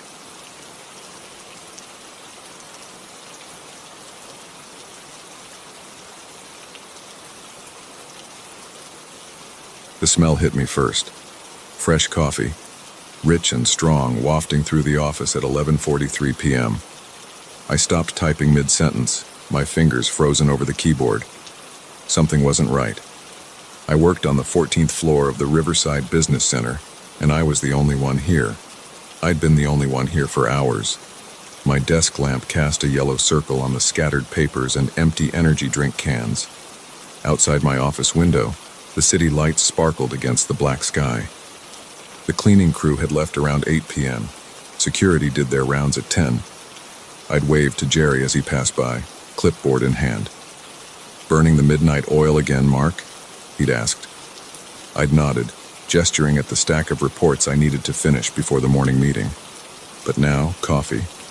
Not the stale dregs from the break room pot that had been sitting there since afternoon. This was fresh, the kind of aroma that only comes from coffee just brewed minutes ago. I pushed back from my desk, my chair squeaking in the silence. The sound seemed too loud. My heart thumped harder than it should have. It was probably nothing. Maybe someone from the cleaning crew had come back for something they forgot. Maybe another workaholic from another department had snuck in. But I knew that wasn't true. I had to badge in through security to get to this floor after hours. I would have heard the elevator. The smell was coming from the conference room next door. Light spilled from under the closed door, but I hadn't seen it turn on. I'd been sitting here for hours and that room had been dark. My mouth went dry. I stood up slowly, my legs stiff from sitting too long. The carpet muffled my footsteps as I moved toward the conference room door. I pressed my ear against it. Nothing. No voices, no movement. Just silence. My hand shook slightly as I reached for the door handle. The metal felt cold against my palm. I twisted it slowly, wincing at the small click it made. Then I pushed the door open, just a crack at first. The conference room lights were on full brightness, harsh fluorescent white that made me squint. As my eyes adjusted, I saw it. A coffee mug sat in the middle of the long table, steam rising from the dark liquid inside, and one of the black leather chairs was rotating, slowly, deliberately, as if someone had just been sitting in it and had gotten up moments ago. I shoved the door the rest of the way open, my pulse pounding in my ears. "Hello?" My voice cracked. I cleared my throat and tried again. "Is someone here?" The chair continued its lazy spin. The coffee mug sat there, innocent and ordinary, one of the generic white ones from the break room with the company logo on the side. Steam curled up from the surface. I stepped into the room. The air felt different, cooler than the rest of the office. My skin prickled with goosebumps. I moved closer to the table, my footsteps echoing in the empty room. The chair gradually slowed its rotation until it stopped facing me. The coffee smelled incredible. Fresh, expensive beans, perfectly brewed. Not the cheap stuff from the break room. I leaned over the mug. The liquid was black as ink, with tiny bubbles around the edges showing how recently it had been poured. "This isn't funny," I said to the empty room. My voice sounded thin and unconvincing. "Whoever's doing this, just come out." Silence answered me. The ventilation system hummed overhead. Outside the windows, a police siren wailed in the distance. I pulled out my phone and called security. It rang 4 times before Jerry picked up. "Front desk, this is Jerry." "Jerry, it's Mark up on 14. Has anyone else badged into this floor in the last few hours?" "Let me check the logs." I heard keyboard clicking. "Nope, just you and the cleaning crew earlier." "Everything okay up there?" My throat tightened. "Someone's been in the conference room. There's fresh coffee and—" "Hold on," Jerry interrupted. "The system's showing some weird readings from up there. Power fluctuations or something. I'm gonna come check it out." "Thanks, I'll—" The call cut off. I pulled the phone away from my ear. No signal. The lights flickered once, twice. The coffee mug rattled against the table. A low vibration hummed through the floor, making the windows buzz in their frames. The temperature dropped another 10 degrees. I could see my breath misting in the air. The chair started spinning again. Faster this time. The ceiling lights strobed, casting weird shadows that seemed to move on their own. My teeth chattered, partly from cold and partly from fear. I backed toward the door. The coffee mug slid across the table's smooth surface, leaving a trail of liquid that steamed in the cold air. It moved like someone was pushing it, but there was no one there. Just empty space and that spinning chair. My back hit the doorframe. The lights went out completely, plunging the room into darkness broken only by the city glow from outside. In that dim light, I saw something impossible. The chair stopped spinning, and there was a depression in the leather seat. Like someone was sitting there, someone I couldn't see. I ran. I slammed the conference room door behind me and sprinted to my office. My hands shook so badly I could barely grab my laptop and jacket. I didn't bother shutting down the computer or organizing the papers. I just shoved everything into my bag and ran for the elevator. The button light didn't come on when I pressed it. I jabbed it again and again, panic rising in my chest. Nothing. The elevator wasn't working. I turned to the emergency stairs, pushed through the heavy fire door, and took the steps 2 at a time, my dress shoes slapping against the concrete. 14 floors down. My legs burned. My lungs ached. But I didn't slow down. I hit the lobby at full speed, almost crashing into Jerry as he came out of the security office. "Whoa there!" He caught my arm to steady me. "What's going on?" "The cameras on 14 are all showing static, and the elevators—" "We need to check the security footage," I gasped, still trying to catch my breath. "From the last hour, the conference room." Jerry nodded, looking concerned. We went into the security office. a small room lined with monitors showing feeds from around the building. He pulled up the footage from the 14th floor conference room. At 11:40 p.m., the room was dark and empty. At 11:41, the lights came on. There was no one visible in the frame. At 11:42, one of the chairs moved on its own, spinning slowly. At 11:43, a coffee mug appeared on the table, steam rising from it. "That's impossible," Jerry muttered, rewinding and playing it again. Must be a glitch in the system. But we both knew it wasn't a glitch. We watched the footage 3 more times. Same thing. Empty room, lights, spinning chair, coffee mug materializing out of nowhere. "I'm calling this in," Jerry said, reaching for his phone. "We need to document this and get it investigated. Corporate's gonna want..." The security office lights flickered. The monitors went dark, then lit up with static. That same low vibration from upstairs thrummed through the floor. And then, impossibly, the smell of fresh coffee filled the small room. Jerry and I looked at each other. Without a word, we both moved toward the door. Behind us, one of the office chairs squeaked as it began to spin. We left the building. I called a taxi and waited with Jerry until his relief showed up for the next shift. Neither of us mentioned what we'd seen. What do you say about something like that? I didn't go back to the office for 3 days. When I finally returned, everything was normal. The conference room was exactly as it always had been. No coffee mug, no spinning chair. The security footage from that night was corrupted, nothing but static. But sometimes working late, I catch a whiff of fresh coffee when I know the break room pod is empty. And sometimes out of the corner of my eye, I see one of the conference room chairs moving slightly, as if someone has just gotten up. I don't work late anymore, and I switched to tea. That was 2 years ago. I still work in the same building, same office. Nothing like that has happened since. But I've noticed things. Small things. The way certain chairs seem to stay slightly warm, even when no one's been sitting in them. The coffee maker in the break room turning on by itself sometimes. Footsteps in empty hallways. The cleaning crew refuses to work on the 14th floor after dark now. 3 different people have quit after experiencing what they called strange things. Security does abbreviated rounds up here, just a quick walkthrough instead of the thorough check they do on other floors. I've done research, lots of it. The building's history is mostly boring, standard corporate stuff. But there are gaps, missing records, unexplained resignations, and stories, whispered by longtime employees, about people working impossible hours, about dedication to the job that went beyond normal human limits. I've started talking to other late workers. People who, like me, sometimes stay well past normal hours. They all have stories, a computer that types by itself, phones that ring with no one on the other end, the elevator stopping on the 14th floor when no one pressed the button. Last week, I finally got access to some old employee records. Buried in a dusty file room in the basement, I found something interesting. 30 years ago, there was an employee named James Carter. He worked in accounting on the 14th floor. According to his file, he routinely worked 8,100-hour weeks. His performance reviews were stellar. His dedication was legendary. Then one day, he just stopped coming in. No resignation letter, no explanation.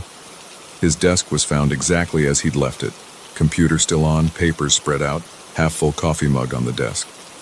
The official story was that he'd had some kind of breakdown, burned out from too many hours, too much stress. But his security badge was never turned in. And in the weeks after his disappearance, people reported strange things on the 14th floor. The smell of coffee late at night, chairs that moved on their own, the feeling of being watched. I found his picture in the file. He's sitting at a desk, surrounded by papers and files. There's a coffee mug by his hand, a white one with the company logo. He's smiling at the camera, but his eyes look tired. So tired. Sometimes on quiet evenings when I'm working later than I should, I think I hear typing from the empty cubicles. And sometimes, just sometimes, I catch a glimpse of someone in the reflection of my computer screen. Someone sitting at a desk, surrounded by papers, drinking coffee from a white mug with the company logo. I've never seen his face clearly, but I know it's him. James Carter, still working late. still dedicated to the job, still here, 30 years after he disappeared. I'm writing this down because people should know. Not about ghosts or supernatural things. I'm still not sure I believe in those. But about dedication. About what happens when work becomes everything. When you give so much of yourself to a job that maybe, just maybe, part of you never leaves. The coffee maker just turned on in the break room. I can smell it from here. Rich, fresh, perfect. The kind of coffee that only gets made after midnight on the 14th floor. I'm going home now. The work can wait until morning. Some things are more important than deadlines and reports. Some prices are too high to pay. But before I go, I'll pour out a cup of that perfectly brewed coffee and leave it in the conference room. Old habits die hard, they say, even after you do.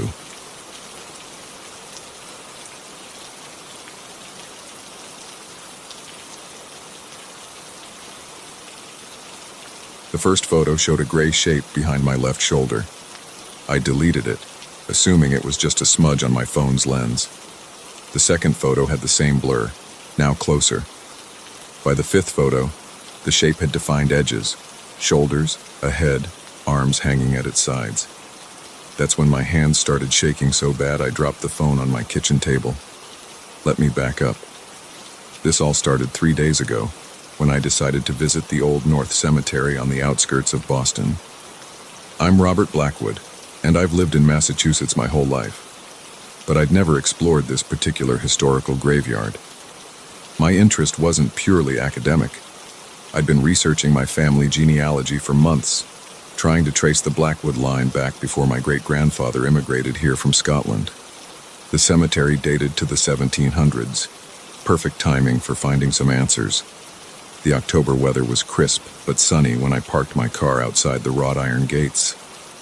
Dead leaves crunched under my boots as I walked the paths between the weathered headstones. Many were so old the inscriptions had worn away completely. I pulled out my phone to take reference photos of any interesting graves. The light was good, and I wanted clear shots of dates and names. My breath fogged in the cold air as I worked my way through the rows, scanning for familiar names. An hour in, I found the first Blackwood grave. Sarah Blackwood, died 1783. My heart rate picked up. This was exactly what I'd been hoping to find. I crouched down to brush away some dirt and moss from the stone. The surface was rough under my fingertips. I snapped several photos from different angles to capture the faint inscription. That's when the temperature seemed to drop about 10 degrees. The sun was still bright overhead, but goosebumps rose on my arms.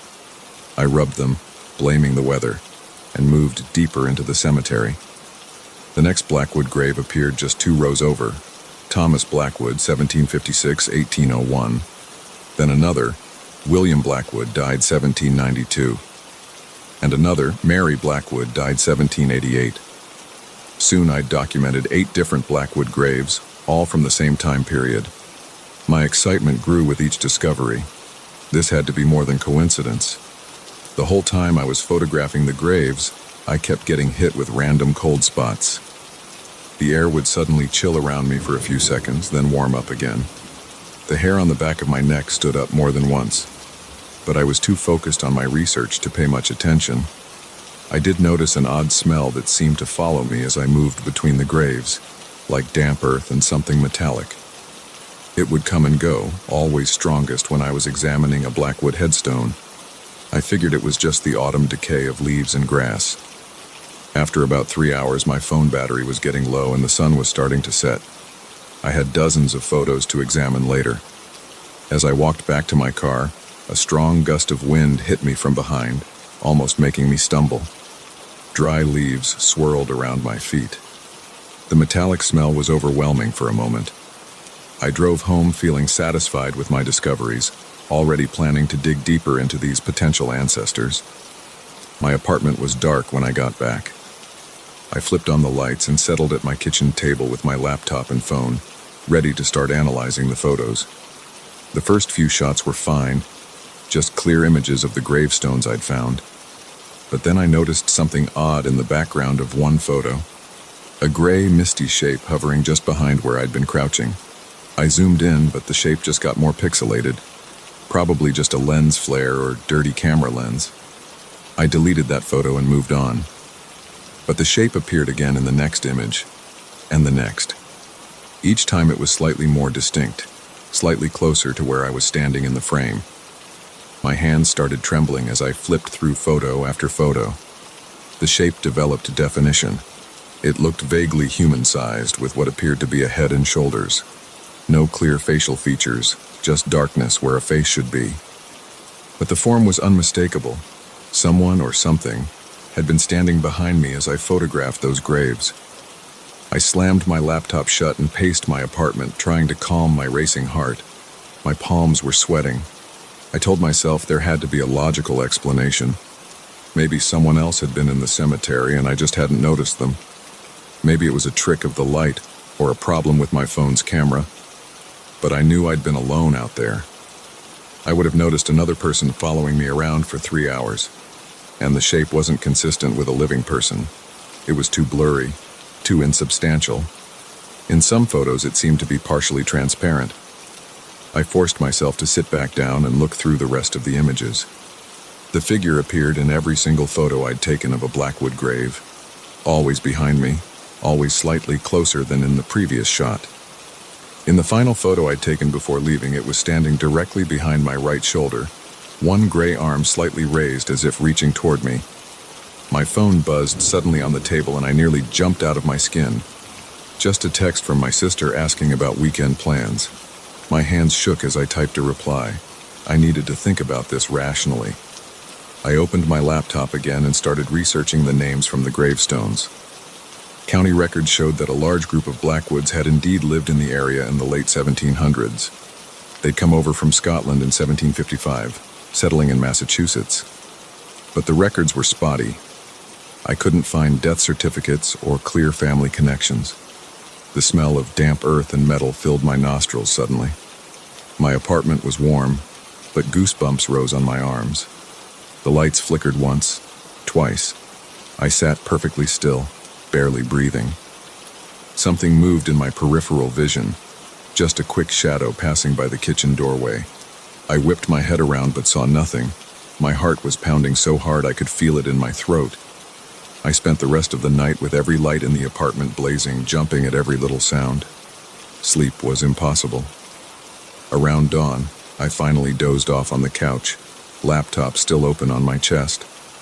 I woke to gray morning light and a stiff neck. Nothing seemed out of place in my apartment. I almost convinced myself I'd overreacted to some bad photos. Then I checked my phone. Somehow, new photos had appeared in my camera roll overnight. Photos I definitely hadn't taken. They showed my apartment, my kitchen, my bedroom, my living room. All dark and grainy as if shot in low light. And in every single one, that same gray figure stood in the background watching. I deleted them all with shaking fingers, grabbed my jacket and keys and practically ran out to my car. I needed coffee and time to think somewhere that wasn't my apartment. The local cafe was crowded with morning commuters. The normalcy helped calm my nerves. I found a corner table and pulled out my phone again, determined to figure out what was happening. The new photos were gone, but the cemetery ones remained. I studied them more carefully now. The figure seemed to be wearing old-fashioned clothes, what looked like a long coat or jacket. Its form was masculine in shape and tall, maybe 6 feet or more. Something about the pose was familiar. I scrolled back through the county records I'd found. There, a faded daguerreotype from 1801. Thomas Blackwood, the same one whose grave I'd photographed, stood stiffly in a long coat, one arm slightly raised. The exact same pose as the figure in my final cemetery photo. My coffee went cold as I dug deeper into the records. The Blackwoods had been a prominent family in the area, but they'd fallen into hard times in the early 1800s. A series of failed businesses, suspicious accidents, unexplained deaths. The family line had dwindled until only a few scattered branches remained. My great-grandfather had been one of those branches. He'd changed the spelling of our name slightly when he immigrated, which is why I hadn't made the connection before. But there was no doubt. I was descended from those original Massachusetts Blackwoods. The cafe had emptied out while I was researching. I looked up to find the barista giving me concerned glances. I'd been sitting there for hours, barely touching my drink. Time to head home and face whatever was waiting for me. My apartment felt different when I walked in, colder, somehow darker, despite the afternoon sun streaming through the windows. That earthy, metallic smell hung in the air. I did a quick walkthrough, checking all the rooms. Everything looked normal. Then I saw my laptop screen. I knew I'd closed it before leaving, but now it was open. A document was pulled up. Parish records from 1801. I definitely hadn't been looking at these earlier. The document detailed Thomas Blackwood's death and burial. He'd died suddenly at age 45, found in his study one morning. The cause was listed as natural causes, but a note from the examining doctor mentioned unusual circumstances. The body had been cold, as expected, but showed no signs of rigor mortis, and dark soil had been found under his fingernails and embedded in his clothes, though he hadn't been outside in days. I slammed the laptop shut again. My hands were trembling so badly I could barely type as I searched for more information about Thomas Blackwood. News clippings from 1801 painted an interesting picture. He'd been researching his own family history in the weeks before his death, trying to trace the Blackwood line back to Scotland. The same thing I'd been doing. My phone buzzed. Another text from my sister. She was worried because I hadn't answered her earlier message. I tried to type a response, but my fingers wouldn't cooperate. The smell of earth and metal was overwhelming now. The temperature in my apartment plunged. My breath fogged in front of my face. Something moved behind me. I could feel it, a presence hovering just over my shoulder. Slowly, forcing myself to stay calm, I opened my phone's camera and switched to selfie mode. The screen showed my face, pale and frightened. And behind me, perfectly clear now, stood Thomas Blackwood. His clothes were dark with grave dirt. His face was gray and sunken, but his eyes were sharp and aware. One hand reached toward my shoulder. I dropped the phone and ran, grabbed my keys and bolted out the door, down the stairs, out to my car. I drove straight to my sister's house in the suburbs, hands white-knuckled on the steering wheel the whole way. She took one look at my face and pulled me inside.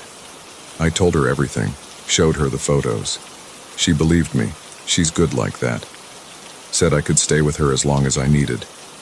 But I knew it wouldn't help. Thomas Blackwood wasn't tied to my apartment. He was tied to me, to our shared blood. He'd followed me here. I could smell the grave dirt, feel the cold spots moving through my sister's warm house. I'm writing this all down now so there's a record. I don't think Thomas means to harm me.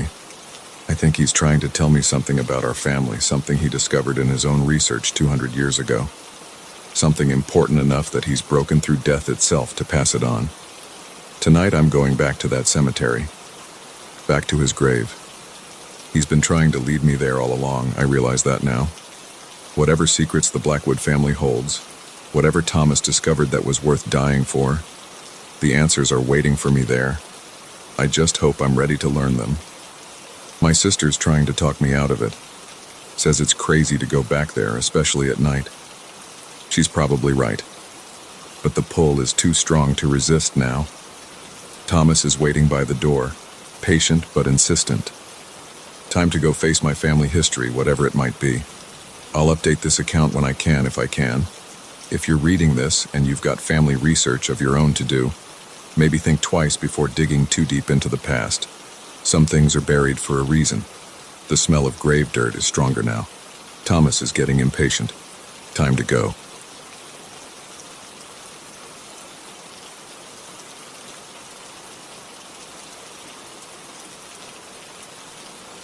The first time I heard the footsteps, I blamed it on new apartment jitters. Everyone knows that buildings make weird noises at night. But by the third night, I couldn't ignore them anymore.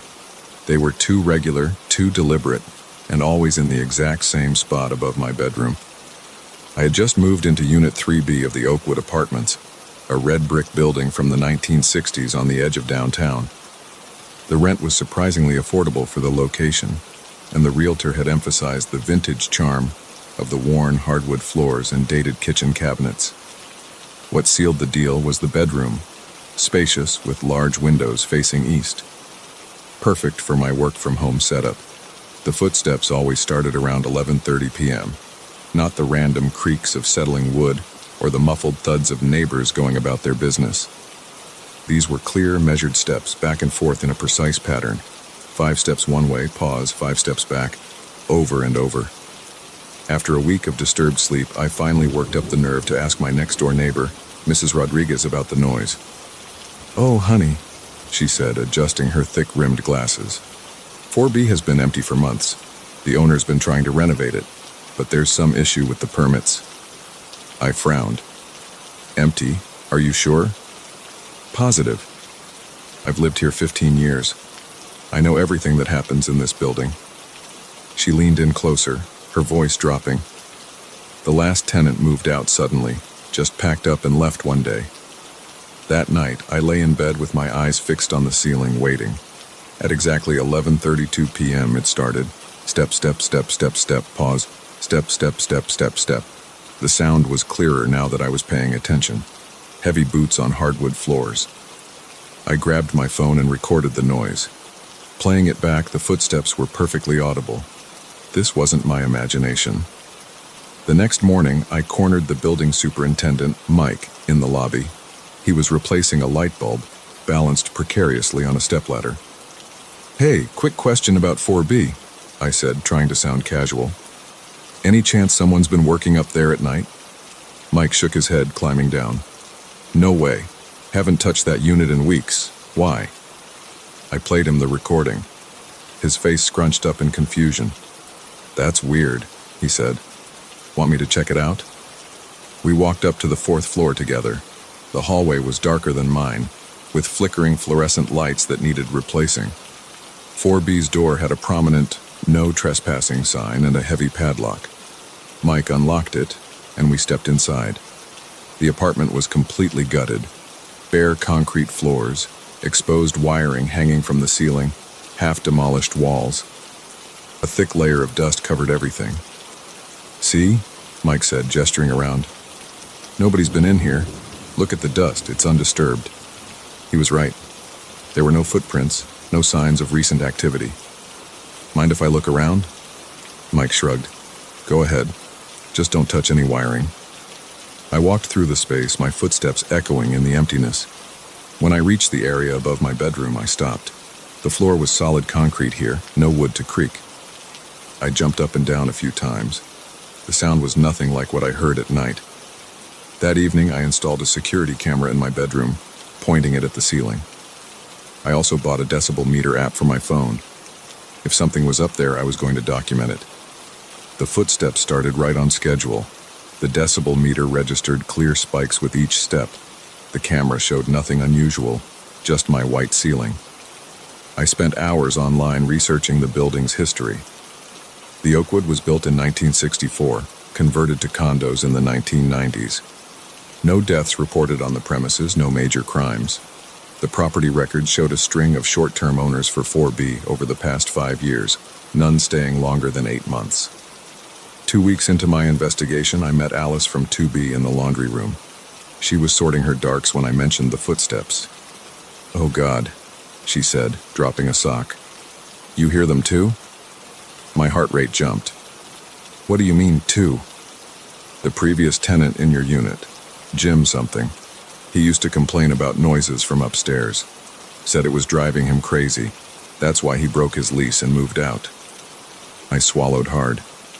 "Did he ever figure out what it was?" Alice shook her head. "He tried everything.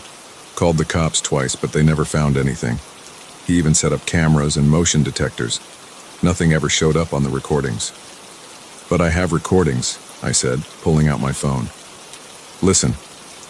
I played the footsteps. Alice's face went pale. "That's exactly what he described," she whispered. I started keeping a detailed log. The footsteps always began between 11:30 and 11:35 p.m. They continued for exactly 47 minutes. The pattern never varied. 5 steps forward, pause for 3 seconds, 5 steps back, pause for 3 seconds, repeat. I mapped out the path of the steps on my ceiling. They formed a perfect line about 8 feet long. When I checked the demolished apartment above, This path crossed directly over a spot where the concrete floor changed color slightly, as if something had once stood there. My sleep suffered. Even with earplugs and a white noise machine, I couldn't ignore the rhythmic thudding overhead.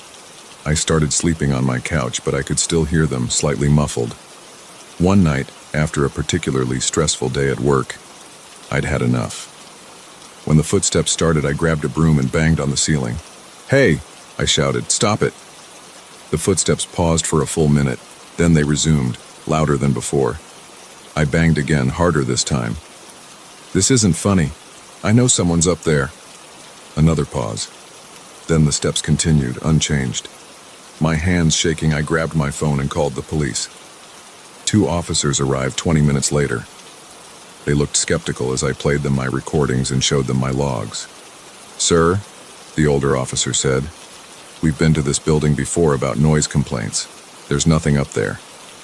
"Then come see for yourself," I insisted. They agreed to check the apartment. Mike arrived with the keys, looking annoyed at being woken up. We all went upstairs together. The apartment was exactly as before. Dusty, empty, undisturbed. The officers swept their flashlights across the bare floors and walls. "No signs of entry," the younger officer reported. "Windows are sealed shut. No footprints in the dust." And yet, as we stood there, I could still hear the footsteps through the floor, clear as day. The officers exchanged glances. One of them wrote down a non-emergency number and suggested I call if the disturbance continued. After they left, I sat in my living room, wide awake, listening to the steady rhythm overhead. I needed answers. The next day, I started interviewing everyone in the building. Most residents brushed me off or said they never noticed anything unusual. But Mr. Chen from 5B mentioned something interesting. Before they gutted 4B, he said, that apartment had a weird layout. There was this long, narrow room right in the middle, like a hallway, but it didn't lead anywhere. Just a windowless space with a door at each end. I dug deeper into the building records at the city archives. The original floor plans showed that 4B had indeed been different from the other units. The strange corridor Mr. Chen mentioned was marked as a storage area on the blueprints. I also found something else. In 1965, just a year after the building opened, there was a police report about a resident of 4B who had reported similar noises. The report was frustratingly vague, mentioning only unexplained disturbances and possible trespassing. Weeks passed. The footsteps continued every night, unchanging. I learned to live with them, sort of. I bought better earplugs, installed soundproofing panels on my ceiling, and started taking sleeping pills. But I couldn't shake the feeling that I was missing something important. The precise timing, the exact repetition of the pattern, it felt almost mechanical. Then one day, while helping Mrs. Rodriguez carry her groceries, she mentioned that her late husband had been the building superintendent in the 1960s. "Oh, that was before all the renovations," she said. "The building was very different then. They had this old pneumatic message system like they used to have in office buildings. Little tubes that would carry messages between floors." "Where were the tubes?" I asked, suddenly alert. "All over, but the main system ran through the center of the building. They sealed it all up when they converted to condos." That night, I couldn't sleep. I kept thinking about the mysterious corridor in 4B right above my bedroom, about the discolored patch on the concrete floor, about the rhythmic, mechanical nature of the footsteps. I contacted a friend who worked in historical building preservation. She explained that pneumatic tube systems often had mechanical pumps that would cycle at regular intervals, creating a distinctive pattern of sounds as the air pressure built and released. The next day, I convinced Mike to let me examine the walls around my bedroom more closely. After an hour of careful inspection, I found it, a small metal panel, painted over so many times it was barely visible. When I pressed my ear against it, I could hear a faint whooshing sound. An old pump sealed behind the walls during renovation, still cycling every night. The sound traveled up through the remnants of the tube system, amplified by the empty space above, creating the illusion of footsteps. I hired an engineer to confirm my theory. He found the ancient pump mechanism, still running on its original timer, moving back and forth on its track every night at 11:30. The building's electrical system had somehow kept it powered all these years. Mike had the pump removed the following week. The footsteps stopped. I still live in 3B. Sometimes at night I catch myself listening for those familiar steps. The silence feels strange now, almost too quiet. But I sleep better, knowing that the mystery above my bedroom wasn't something supernatural or sinister, just a forgotten piece of the building's history, marking time in its own steady rhythm. Mrs. Rodriguez told me recently that other residents over the years had reported similar noises, but no one had ever tracked down the cause. They'd all either learned to live with it or moved out. I kept all my recordings and logs. Sometimes I play them back, just to remind myself that it was real. 5 steps forward, pause, 5 steps back. The ghost in the machine, finally laid to rest.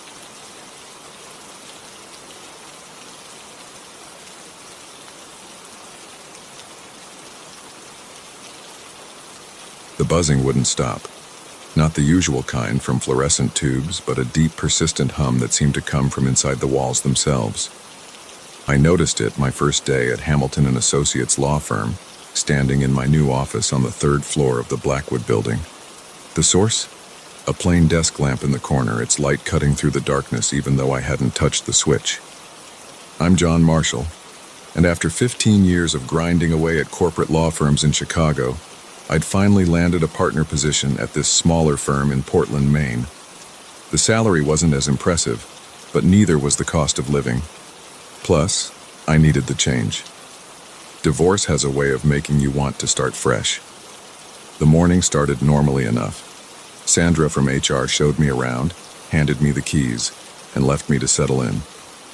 The office was bigger than I expected.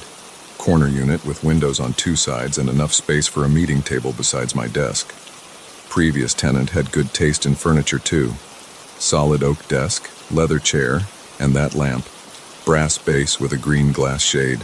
Classic lawyer's office stuff. I tried the lamp switch. Nothing happened. The light stayed on, steady and bright. I checked underneath. No switch there either. Following the cord to the wall, I unplugged it. The light didn't even flicker. Weird, I muttered, plugging it back in. Must be some kind of backup battery system.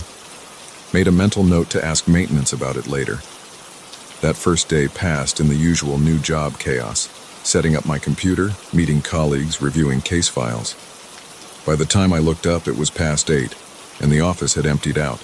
The cleaning crew had already come and gone. Through my window, I could see other buildings going dark as businesses closed for the night. I gathered my things, ready to head home. That's when I heard it. A voice, soft but clear, coming from the corner where the lamp stood. And then the judge said, I froze. The voice was female, elderly maybe, speaking as if in the middle of a conversation. I walked closer to the lamp, and the voice got clearer. Objection sustained, of course. Thompson nearly fell out of his chair. My heart pounded. I'm not usually the jumpy type, but something about this wasn't right. The voice seemed to be coming directly from the lamp itself, or maybe from the wall behind it. I reached for the base, planning to move it away from the wall. The moment my fingers touched the brass, the voice stopped. The metal felt warm, warmer than it should have been from just a light bulb. I quickly pulled my hand back. The next morning, I asked Sandra about the previous tenant. Her usual cheerful expression faltered. Oh, you mean Mrs. Abernathy? Sweet lady, excellent attorney. She was here for almost 30 years before retiring last spring. Did she mention anything unusual about the office? The lamp, maybe? Sandra's smile disappeared completely. I think you should talk to Mr. Hamilton about that. James Hamilton, the founding partner, was an imposing man in his 60s with steel gray hair and perfect posture. When I brought up the lamp, he leaned back in his chair and studied me for a long moment. Margaret Abernathy was one of the finest attorneys I've ever known, he said finally. Brilliant mind for contract law. She used to work late, always had that lamp on, said it helped her think. Did she ever mention hearing anything strange? Hamilton's expression hardened. John, let me be direct. That office has some quirks. The previous 2 attorneys we tried to place there after Margaret left requested transfers within a week, claimed they heard voices at night, said the lamp wouldn't turn off. Nonsense, of course. But if you'd prefer a different office... No, I said quickly. Maybe too quickly. No, the office is fine.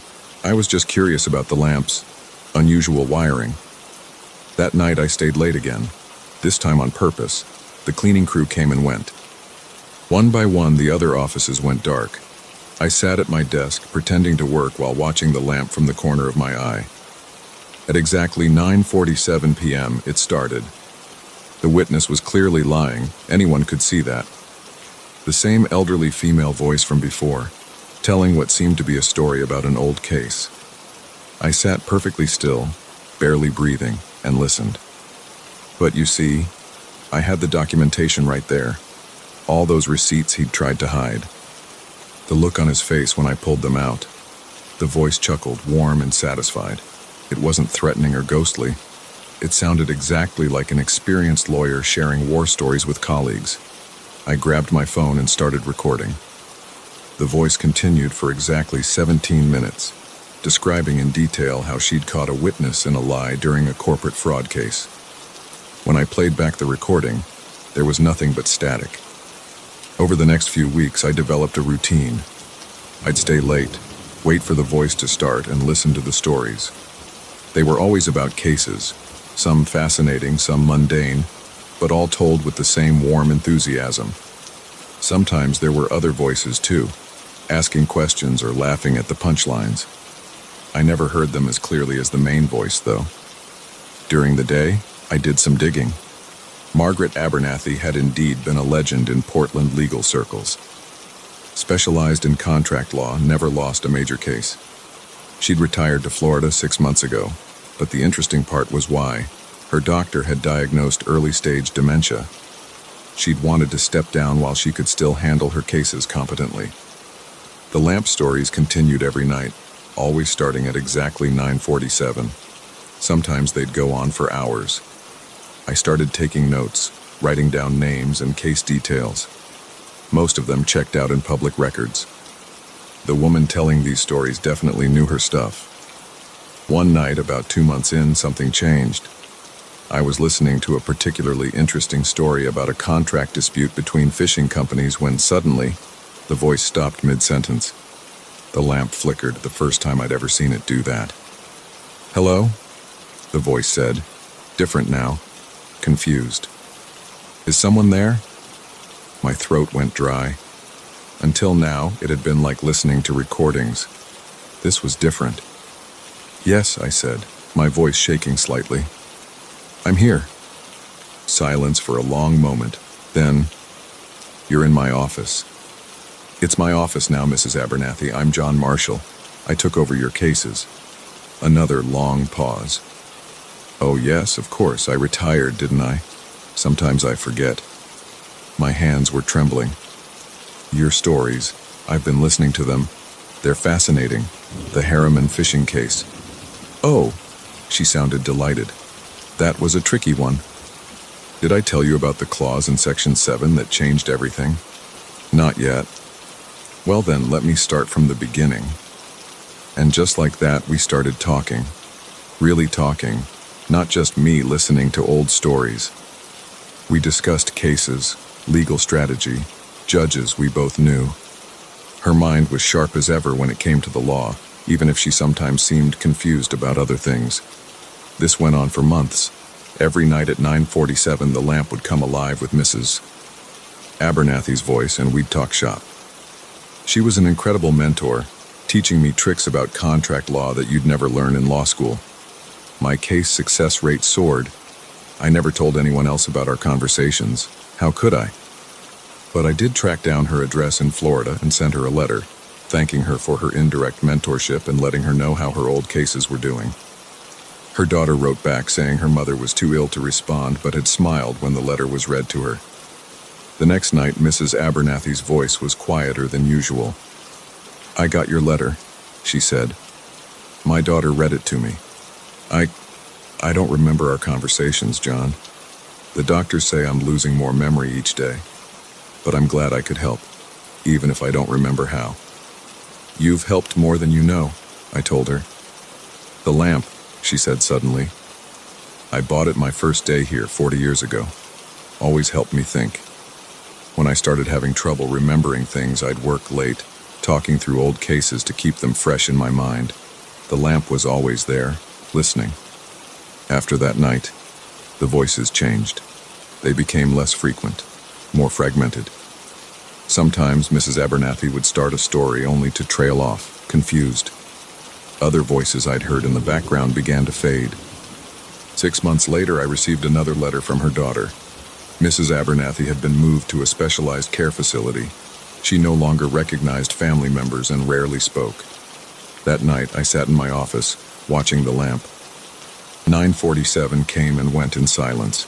The lamp stayed on, as always, but there were no more voices, no more stories. It's been 2 years now. The lamp still won't turn off, but it's just a lamp now. Sometimes, when I'm working late, I could swear I hear a faint whisper, like someone trying to remember a story. But maybe that's just my imagination. I won't ever move the lamp. It stands in its corner, shining steadily, a testament to 40 years of legal brilliance. Sometimes new clients ask about it, wondering why I keep such an old lamp that I never turn off. Good light for thinking, I tell them. And it is. That's the thing about law. It's all about preserving things. Contracts, precedents, memories. Sometimes they're preserved in documents, sometimes in court records, and sometimes, just maybe, in the warm glow of an old desk lamp that never stops shining. I still work late most nights. And sometimes when the office is quiet and the lamp's glow fills the corner, I tell my own stories to it, just in case someone, someday, needs to hear them.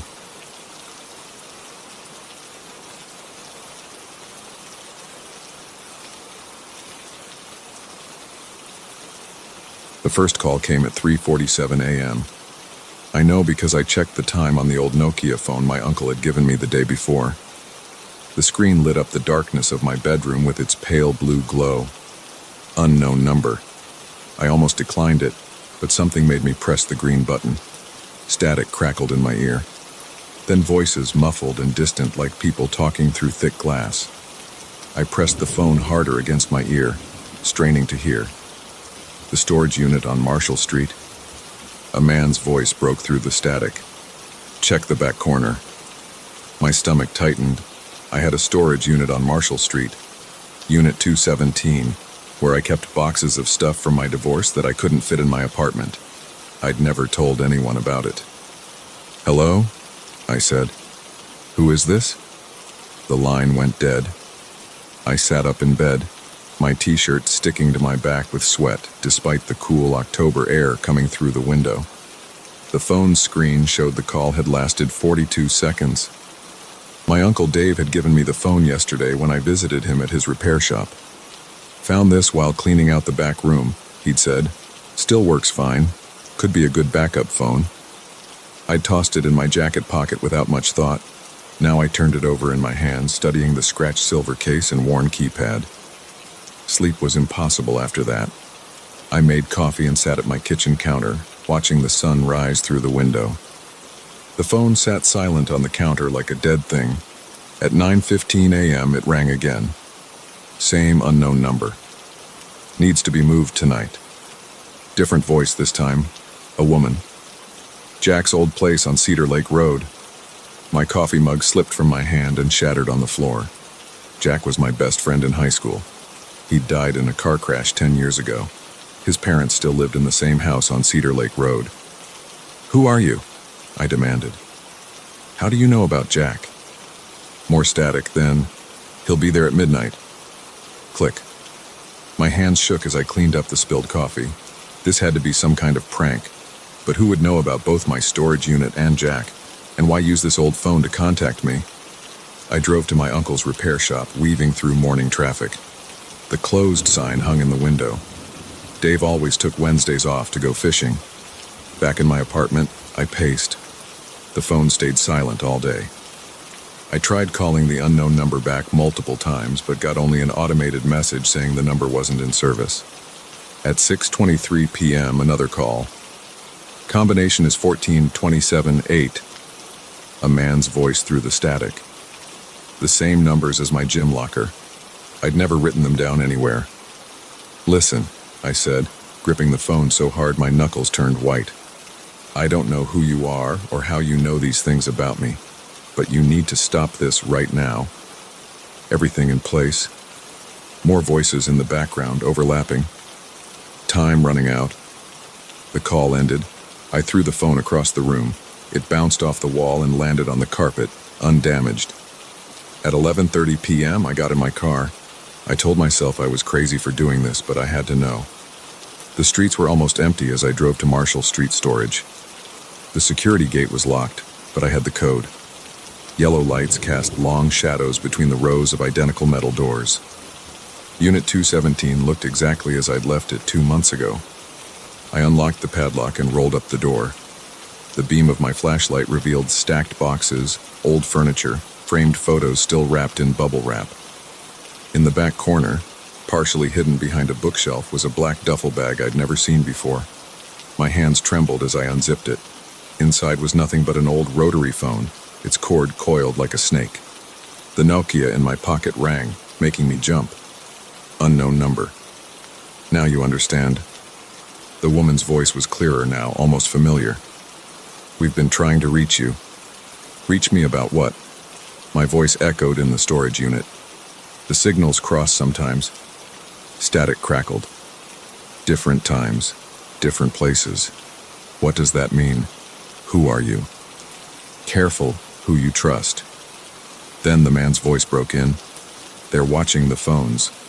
The call ended. I stared at the rotary phone in the duffel bag. The metal felt cold under my fingers as I lifted it out. That's when I noticed the manufacturer's label on the bottom. The production date, October 2nd, 2024, tomorrow's date. My Nokia rang again. This time when I answered, there was no static, just a clear voice that sounded exactly like my own. "Don't answer the next call." I drove to Cedar Lake Road with both phones on the passenger seat. The Nokia stayed silent. Jack's old house was dark except for a single window upstairs. As I watched, a shadow moved across the light. The rotary phone in the duffel bag started ringing, an actual physical ring that shouldn't have been possible without it being connected to anything. I let it ring. After 5 rings, it stopped. The light in Jack's house went out. The Nokia lit up with a text message from the unknown number. Smart choice. I spent the rest of the night driving aimlessly around the city, afraid to go home. The phone stayed quiet. As the sun rose, I pulled into a diner parking lot and tried to make sense of it all. The waitress brought me coffee I didn't remember ordering. "Rough night?" she asked. I nodded, not trusting myself to speak.